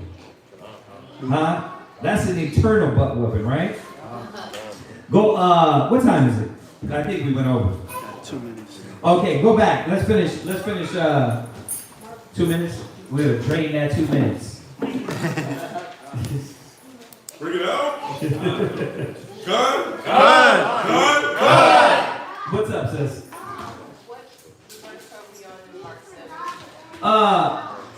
We're still on that 20 what? 22. 22. Go ahead. Finish that up, and then what I'll do is I'll finish this class up because we haven't touched anything when dealing with the characteristics that Yahweh deem is wicked, right? We touched on these verses because it kind of goes into a few characteristics, right? So finish it. Blasphemy. Right, blasphemy. We know that's evil. You know what blasphemy is? Blasphemy is, I don't want to hear that Bible. I'm God. Right? I did everything for me. You know what I mean? Ain't nobody done nothing for me. That's blasphemy. That you don't believe in the Most High. You know what I mean? And then they try to be smart alecks. You get these cats that try to be smart asses, what? You know what? Oh, the Bible was written by man. Everything you read was written by a man. What the hell are you talking about? But everything you read wasn't inspired by the Father. Right? Everything you read, there's no book on the earth that matches this Bible. There's no Bible. There's no book. Well, what about the Quran? The Quran is a duplicate of the Bible. What about the Epic of Gilgamesh? That was a damn offshoot of the Bible. All nations want to be like us. All nations want to be like the Hebrew Israelites. So what do? They come up with some form of idea. And we abandon the true ideas of the Most High. Go ahead, finish. Pride. It said what? Pride. Oh, come on. We can go to a whole class on pride. But once again, what is it with us? What is it with us? Oh, my uncle's a proud man. That's not a good characteristic. That always got me with the basketball players. You're like, you never see none of them you rarely see them yield. You know when you see it, when I seen it in Shaq, when he got older. Like, if you watch Shaq now, he's saying humble things. You know what I mean? But it's like when they're in their prime to give glory to the Most High, it's almost like, no, I gotta be proud or else that shows weakness. I'm like, who told you that? A faggot told you that. A pasty-ass white man told you that pride was what? Honorable. Like literally, his kingdom is being overthrown because of his pride. But you listen to him, and we pick up this egotistical vibe, and where you can't show love, you can't show respect, you can't speak humility, unless, and that shows weakness. Humility is not weak. Some of the most humble cats are killers. You know, like, David killed 10,000 men. You know what I mean? David killed 10,000 men and he was humble. He went to the Most High and he said, Yahweh, I know what I did. And I deserve this butt whooping. So don't tell me humility is weak. It's not weak, it's honorable. Right? The problem is our people don't know what integrity is and righteousness is. They don't know that. So pride, we could go into a whole class on that, but we see that's evil. What else? Finish it. Foolishness. Well, wait a minute. To be a fool is evil? I was waiting for this one, y'all. I was waiting for this one. Wait. So, if you're a fool, you're evil. Dang. But it's not my fault. Yeah, it is. Being a fool is your fault. Good, get the definition of fool. Go ahead. And this is the psychological definition. Uh-huh. The psychological perspective of foolish is the inability to act rationally due to lack of judgment, stubbornness, or... Stubbornness is a choice. Let's break this down. To be stubborn is a choice. That ain't like, you know, what's wrong with you? I got a disease, it's stubbornness. Ain't no disease, it's stubbornness, brother. You choose that mentality, right? Go ahead. It said stubbornness or stupidity. Uh-huh. Rigid, dogmatic, and inflexible thinking, which makes feelings of bitterness and probable annoyance. Meaning, because you're not flexible to sit down and really consider things, right? Therefore, you stick to one way, which is stubbornness, right? Or what you think you know when you don't really know because you never really studied to know, but you're going to stick to that I know when you know you really don't know. Yeah, that's called overconfidence.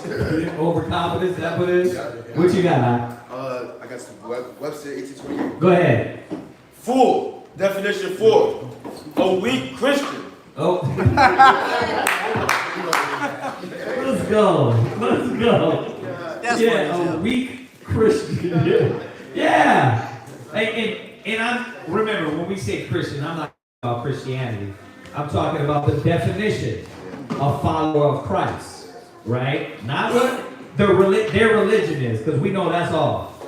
But a weak person that follows Christ, right? Go ahead. A godly person who has much remaining sin and unbelief. Oh, damn. That is beautiful right there. Right? That's a good definition, right? But a lot of us don't think that, like when we think of foolish, because somebody give me like a basic one, like a basic definition of foolish. It means stupidity. Right. It means what? Stupidity. Right. So you're thinking, right, to be stupid is evil? Yes, because why are you being stupid? No, you're not slow. Don't start repeating, but very, no. See, that's different. When you think of stupid, you're thinking of someone that is mentally, psychologically, literally deficient of the quality of thinking, right? No, none of us is like that in here. You all have your psyche, you know, count to 5. 1, 2, 3, Right? Oh, yeah. See?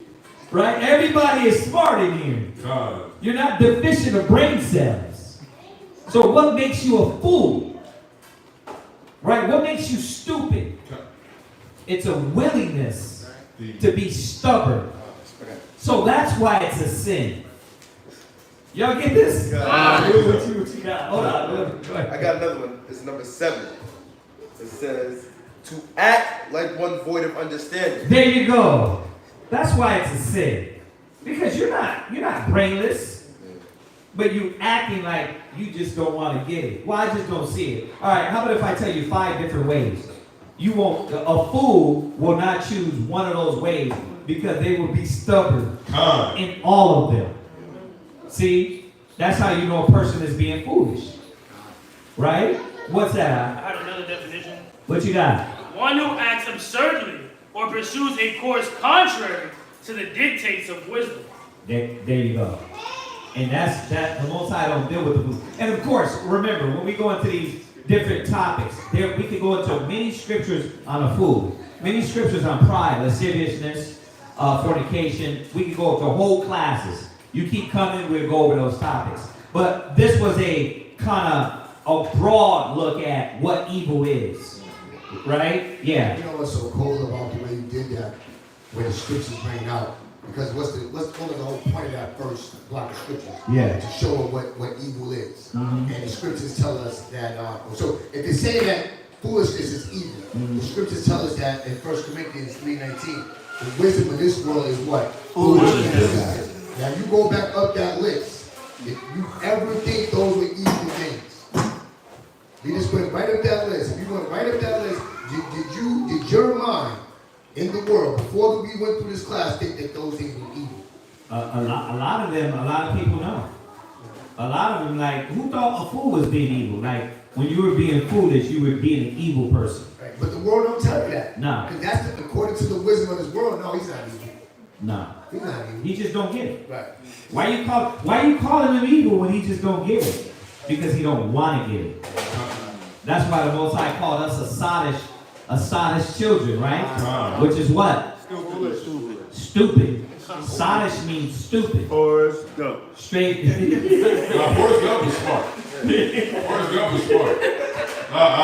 He was just foolish. He was just foolish. Oh, so now, because that foolishness is, what is it really getting to? What got us here? It's denying, not fearing, not respecting the Most High. There you go. That's what got us here. So we were foolish. Right. When you're told, look, there's a roadblock when you go out this building, when you go to the right, there's a roadblock down the street. Watch it. There's a ditch out there. You know what I mean? Just letting y'all know. And you go out and you go right. You're not slow. You're not. You're just being foolish, right? Because you're saying to yourself in that foolishness, I like how the definition you read, it's a stubbornness, unwillingness to see it any other person's way, right? Which majority of the times is common sense. That's what makes you a fool, right? Are y'all understanding this? Come on, man. This is foolish dogmatic because I use the word dogmatic. Okay. So it's so that's Why dogmatic? because it goes into the actions of it. Okay. So it's that choice. It's that choice for that unwilling way to think. It means to avoid from accepting others' beliefs or ideas and behaviors. So you're telling me this is the right, not to go down the street on the right because there's a big ditch. So I'm going to avoid that what you just said. I'm going to black that out. Right. And I'm going to blatantly go that way because I got to see this for myself. I don't really believe it. Right. I don't believe the way that you're showing me in the Bible is evil. So I have to walk down this path. No matter if I'm right or wrong, I have to do what I feel best. And go down that road. That sounds like a lot of people, right? And I'm I falling hear up what with you're this. saying, God. but I gotta do what I think is best. And that's dogmatic. Well, you're supposed to do what the Most High think is best, which is wisdom, right? God. So, what makes you not a fool is what does the Father tell us that makes us not a fool? A righteous, a wise man will consider, right? He will consider. A wise man, a man of wisdom is tactical. So you do things with what? All the information. Hear the whole matter. You hear the whole matter, right? And you hear us all the time. We say it. Do nothing without advice. Do nothing without counsel. What man sitteth down, go to war, and sit not down first and count the cost? Well, the fool don't count the cost. The fool does what? I got a gut feeling. That's our problem. It's like, that's not how you do it. You can't do it through everything through a gut feeling. You got to do it through wisdom, which is calculated, counsel, direction, information. But we do like that. That's no difference in the truth. You did that in the world. You did that in the world. False hope, false faith. You think you have faith. That ain't faith. The scriptures tell you faith without works is dead. You were supposed to put in the work and then off of the work, the understanding, move in faith. Right? What? I had another definition for dogmatic. It was characterized by assertion of unproved or unprovable principles. There you go. That's a humanistic trait of believing. You're being hard-headed. It goes back to the pride. It goes back to the stubbornness. I hear what you're saying, but I got to do this myself. Exactly. I understand the soft answer turns away wrath, but I can't just let this guy talk. I can't let him get away with it. I don't talk and say something to this person. You know what I mean? The scripture says, spit on the fire, but this bro is talking too much, so I'm going to have to what? Put gasoline on it. I'm going to put gasoline on it. Like, I'm going to do opposite of what the word says. All right, one more. That's it. Because y'all, we be here all day with definitions. Go ahead. Dogmatically. Arrogant. Overbearing. That's the ego. In asserting and maintaining opinions. Right. There you go. You maintain your opinion above everything else. You brought me the scripture. You said to move like the Bible said to move like that. You didn't say that. That's what in red letter edition. King of Kings was talking to me. But I got to do it my way, regardless the outcome. So now you're moving into insanity. Now you're moving into rebelliousness. Yeah. Now, and that's the sin of witchcraft. That's how we move as a nation. I mean, did you have any questions outside of the subject or anything? Okay. All right. So, we open up the floor at any time. We just ask you raise your hand, but you see, you're welcome to at any time ask questions. All right. Anybody got anything else?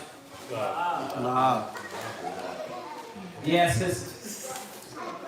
I have 4 questions in between Luke chapter 1 to Luke chapter 2. Okay, let's do it. Let's do it real quick. Luke what? So my first question is going to be Luke 1 and 20, and the question that I wanted to ask was Zacharias cursed by the angel when it is not from food? Right. So it tells us here. Let's go there. Luke, you're talking about why he was done, right? Yeah. Well, it tells you here. Let's jump up to verse. What was the question? Why Zacharias was maybe done for that season? Remember, once I took his tongue? I remember. Yeah, she's asking why. I wanted to hear the question. Yeah.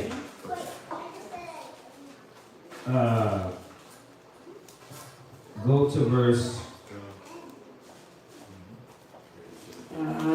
Is it?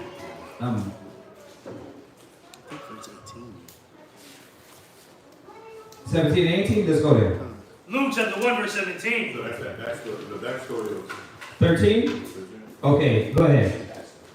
Verse 13. But the angel said unto him, Fear not, Zacharias, for thy prayer is heard, and thy wife Elizabeth shall bear thee a son. Okay, so for everybody, this is talking about John the Baptist, mother and father, right?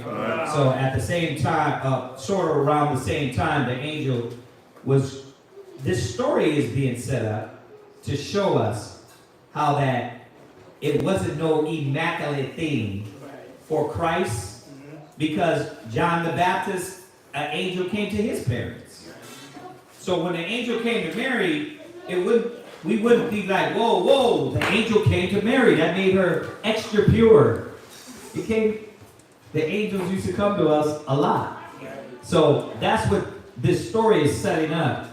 But it's first talking about John the Baptist, and it's going to go talk about Mary, the prophecy of Christ coming. Go ahead. And thou shalt call his name John. Go ahead. And thou shalt have joy and gladness. Right. And many shall rejoice at his birth. For he shall be great in the sight of the Most High. Right. So remember, this was the Most High said there will come one before Christ.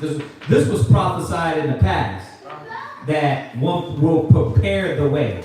Right. Talking about John the Baptist. Go ahead. And shall drink neither wine nor strong drink. And he shall be filled with the Holy Spirit. Go ahead. Even from his mother's womb. So like Christ, he had the Holy Spirit on him from the womb. You know how when we come out, we're filthy, and we're thinking off and we're doing things off, right?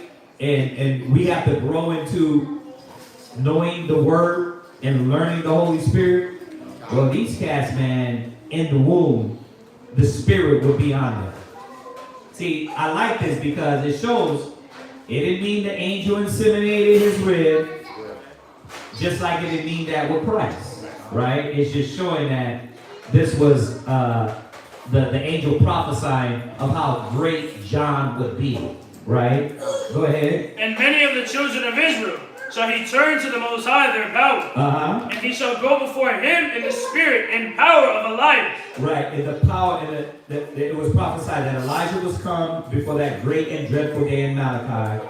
So John the Baptist was that apostle. And it was saying that he was basically Elijah. Right? We can go on to all that. Go ahead. To turn the hearts of the fathers to the children. Right. And the disobedient to the wisdom of the just. Go ahead. To make ready a people prepared for the Lord. And Zechariah said unto the angel, whereby shall I know this? For I am an old man, and my wife well stricken in years. Right. And the angel answering said unto him, I am Gabriel, that stand in the presence of the Most High, and am sent to speak unto thee, and to show thee these glad tidings. Why did he have to present himself in that? Obviously, he didn't come in this angelic glow to where his wings were, from the sky, right? He came in the form of a man, and he's letting him know what's going to happen. But what happens when you come as a man? As a black man, what you gonna do? Nigga, I don't know you. Like, who are you? Like, bro, you ain't Christ. Like, that's how we get, right? And yeah, because we always want to see what? We want to see the angel in his glory flowing, angels around him. You don't want to see that. You're scared as hell. So he came down as a man. But that's our problem. We want to see the glory, but we don't want to see the glory. Right? So, read on. And behold, thou shalt be dumb and not able to speak. So why was he made dumb? Because he was doing like, remember when Sarah and Abraham laughed? He's like, I'm old, I'm stricken in years. The funny thing is, when you were just reading it, I was like, man, the Most High likes using the oldest people. Right? Because at this point in time, you're like, how are we going to have a baby like Abraham? You know what I mean? They were old, 100 years old. That's why they laugh, right? So this is him because of his doubt. Because of his doubt here, right? Him coming back and repeating, I'm old.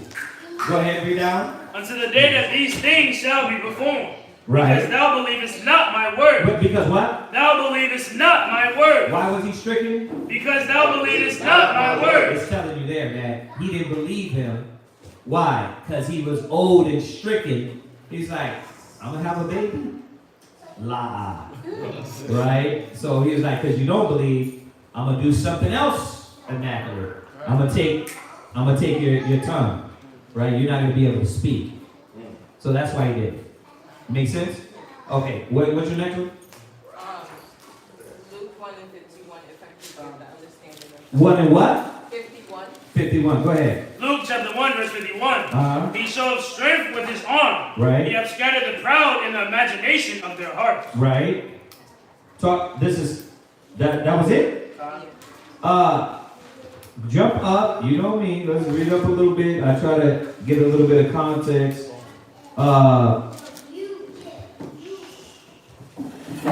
Read 45. Verse 45. And blessed is she that believed, for there shall be a performance of those things which were told her from the Most High. Right. So remember, he came to give this message, right? And he's also telling him about Christ, how Mary was going to come, right? Go ahead. And Mary said, my soul doth magnify the Most High. Oh, wait, no, he's talking at this time. He's talking to Mary. Yeah, I'm sorry. He's talking to Mary at this time. Go ahead. And my spirit have rejoiced in power in the Most High, my Savior. For ye have regarded the low estate of his handmaid. For behold, from henceforth all generations shall call me blessed. Right. Talking about who? Mary, right? Now, remember, the other scripture said, blessed be the path that thou hast sought. Christ said, rather, blessed be the Father in heaven. This didn't mean we were going to worship Mary from now on. This doesn't mean we get a statue of Mary and we pray to her over the Father. People were just going to call her blessed. Why? Because she had the Son of God. Like, right? So obviously you're going to do that, of course. So give honor where honor's due. Go ahead. For he that is mighty hath done to me great things. Right. And holy is his name. Right. And his mercy is on them that fear him. So what is Mary doing here? Just honoring the Most High, praising the Most High in the song, right? Go ahead. From generation to generation. He hath showed strength with his arm. Right. He hath scattered the proud in the imagination. Right. So she's talking about who? The Most High. He hath showed strength with his arm. I mean, where do you want to start from? Right? Us coming out of Egypt, he showed strength with his arm. Right? That's all it's doing, is just proclaiming the greatness of the Most High and how he goes about to do things. That's all he's doing. Yeah. She was quoting 2 songs. There you go. She was basically reciting the songs that David wrote in honoring the Most High. That's dope. After hearing the I mean, you can tell it's a song. You know what I mean? So, what song is it? One is Psalms 98:1. It says, "Oh, sing unto the Lord a new song, where he hath done marvelous things in his right hand, and his holy arm hath he gotten the victory." So that was the one song that did 30. Where is it at? So 98:10, and then the other one's at 33:10. Go ahead. Somebody grab that. Psalm chapter 33, verse 10. Right. The Lord bringeth the counsel of the heathen to naught. Right. He maketh the devices of the people of none effect. Okay. Is that it? Done. Right. Right. No. Right on point. That perfect, guy. That was perfect. That makes sense, sis? What was the other one? My other one was in Luke 1:56. My question was, why did Mary stay with Elizabeth for 3 months? You said why? Yes. Because they family. That was the easy one. Yeah, they were family. So it tells you in the story. You know what a lot of times you gotta do, sis? Like read it over again. Because this is like self-explanatory. Like all it is just little things you probably missed. You just gotta start over and read it again and be like, I missed something here. And then it tells you that she went up there to support her. You know what I mean? Like sisters do, right? For baby showers. Right? Oh, I'm gonna go stay up there with them, support, help out a little bit, you know, how you doing? So yeah, that's all that was. Was that it? My other question was in Luke 2 and 5, where Sisters reading Luke, huh? God, you studying. I mean, all the sisters should be. This is the only thing, how you're going to get the knowledge of what's going on and then ask the questions. Go ahead. Luke chapter 2, verse 5. What's your question about this, though? my question was, like, I had the definition of tax, but I wanted to know what was the reasoning for Oh, they're the devil. That's easy. The white man's the devil that the Bible speaks of. Go ahead. I'm messing with you. Start from 2 and 1. Right. Go ahead. Luke chapter 2 verse 1. And it came to pass in those days Right. that there went out a decree from Caesar Augustus Right. that all the world should be taxed. There you go. Like, remember, why are they taxing? Why are they taxing? It wasn't the whole universe. It was the world of Israel. Remember, they're ruling who at this time? The known world. The known world. Alexander the Great divided his kingdoms into 4 realms. Right? This is just one of their realms that they're ruling over. Jerusalem was under their rule. You understand? So, why are they taxing? Because it's about getting money. Why they tax us now? It's about getting money, right? The good thing is, like when you go over the tax and you go over the historical context, you can say, okay, around what time period this was, what you can look up what Caesars this was, and kind of get a time period these things happen. So you can get more of a historical background showing that the Bible's not a comic book. Christ wasn't a fictional character, that this was real, right? So a lot of times that helps out too, right? Read on. Oh, wait, hold on. I think what was really confusing me was where, it said, to be taxed with marriage his spouse while being great with child. I think that's where it kind of got me. Right. confused why they were doing that. Okay, so she was pregnant at the time of this taxing. Yeah. Yeah, that's all it means. Okay. That makes sense? Yeah. Okay. All right. Augustus Caesar, the time period was 31 BC to 14 AD. There you go. So you can write that in your notes. All right. Yes, sis. You have a question? Yeah, on that, because I know, like, I read out it, and it says censor. Is that because when I think of censor, it's like tracking, like. Well, the scriptures are saying taxing. Okay. So they went to go get money. They went to their providences and went around to get the money. You know what I mean? Whether they use that taxes as a census as well, probably as well. That I wouldn't say that's wrong. I would say that's true because they use a lot of the taxes. Who pays taxes as a census as well. Yeah, remember back in the days you used to go around, count, right? Do all that stuff? Now they just do your taxes. They do your Cash App account, your Google account. They know by your accounts, they get how many people, right? How many family members your T-Mobile bill. They ain't gotta do it like back in the days, yeah. And didn't we get in trouble for doing that to one of the kings or something of Israel that they took a census and they weren't supposed to? Oh, David, you're talking about David when he counted the people. Well, you got the problem was he didn't give the sacrifice. We've been over that before. You know what I mean? He counted the number of the people and didn't do what the law said, which is that give a sacrifice when you do that. Yeah. Was that it, sis? Okay. Anybody got anything else? Man, I just wanted that Psalms for that Luke 1:51, but it's 98, right? 98 and 1 and 33 and 10. Oh, 98 and 1. Okay. Psalm 98 and 1. Gotcha. That time period for Augustus was 31 BC all the way to 14 AD. All right. Nothing else. Anybody got any other questions? All right. You got some? No, sir. All right. All right. Well, y'all know it's a Sabbath. So let's keep our head on a swivel and remember it's the day of the Lord. You know what I mean? Remind ourselves this day. I'm talking to all you youngsters too. Make sure you keep your mind in the spirit of the Most High. It ain't just about you. It's about the Most High. And y'all should know above all this day, try to keep the bickering, the arguing, and all that. Keep that away from yourself. All right? Brother, what's your name? Eric. Eric? You don't got none? You said Eric? Eric, like Moses, bro. Oh, we got two Arians. All right, bro. All right, Aharon in Hebrew. That's what's up. All right, beautiful. All right, if that's it, let's salute them online. Let's say shalom. Shalom. Shalom, y'all. We'll see y'all.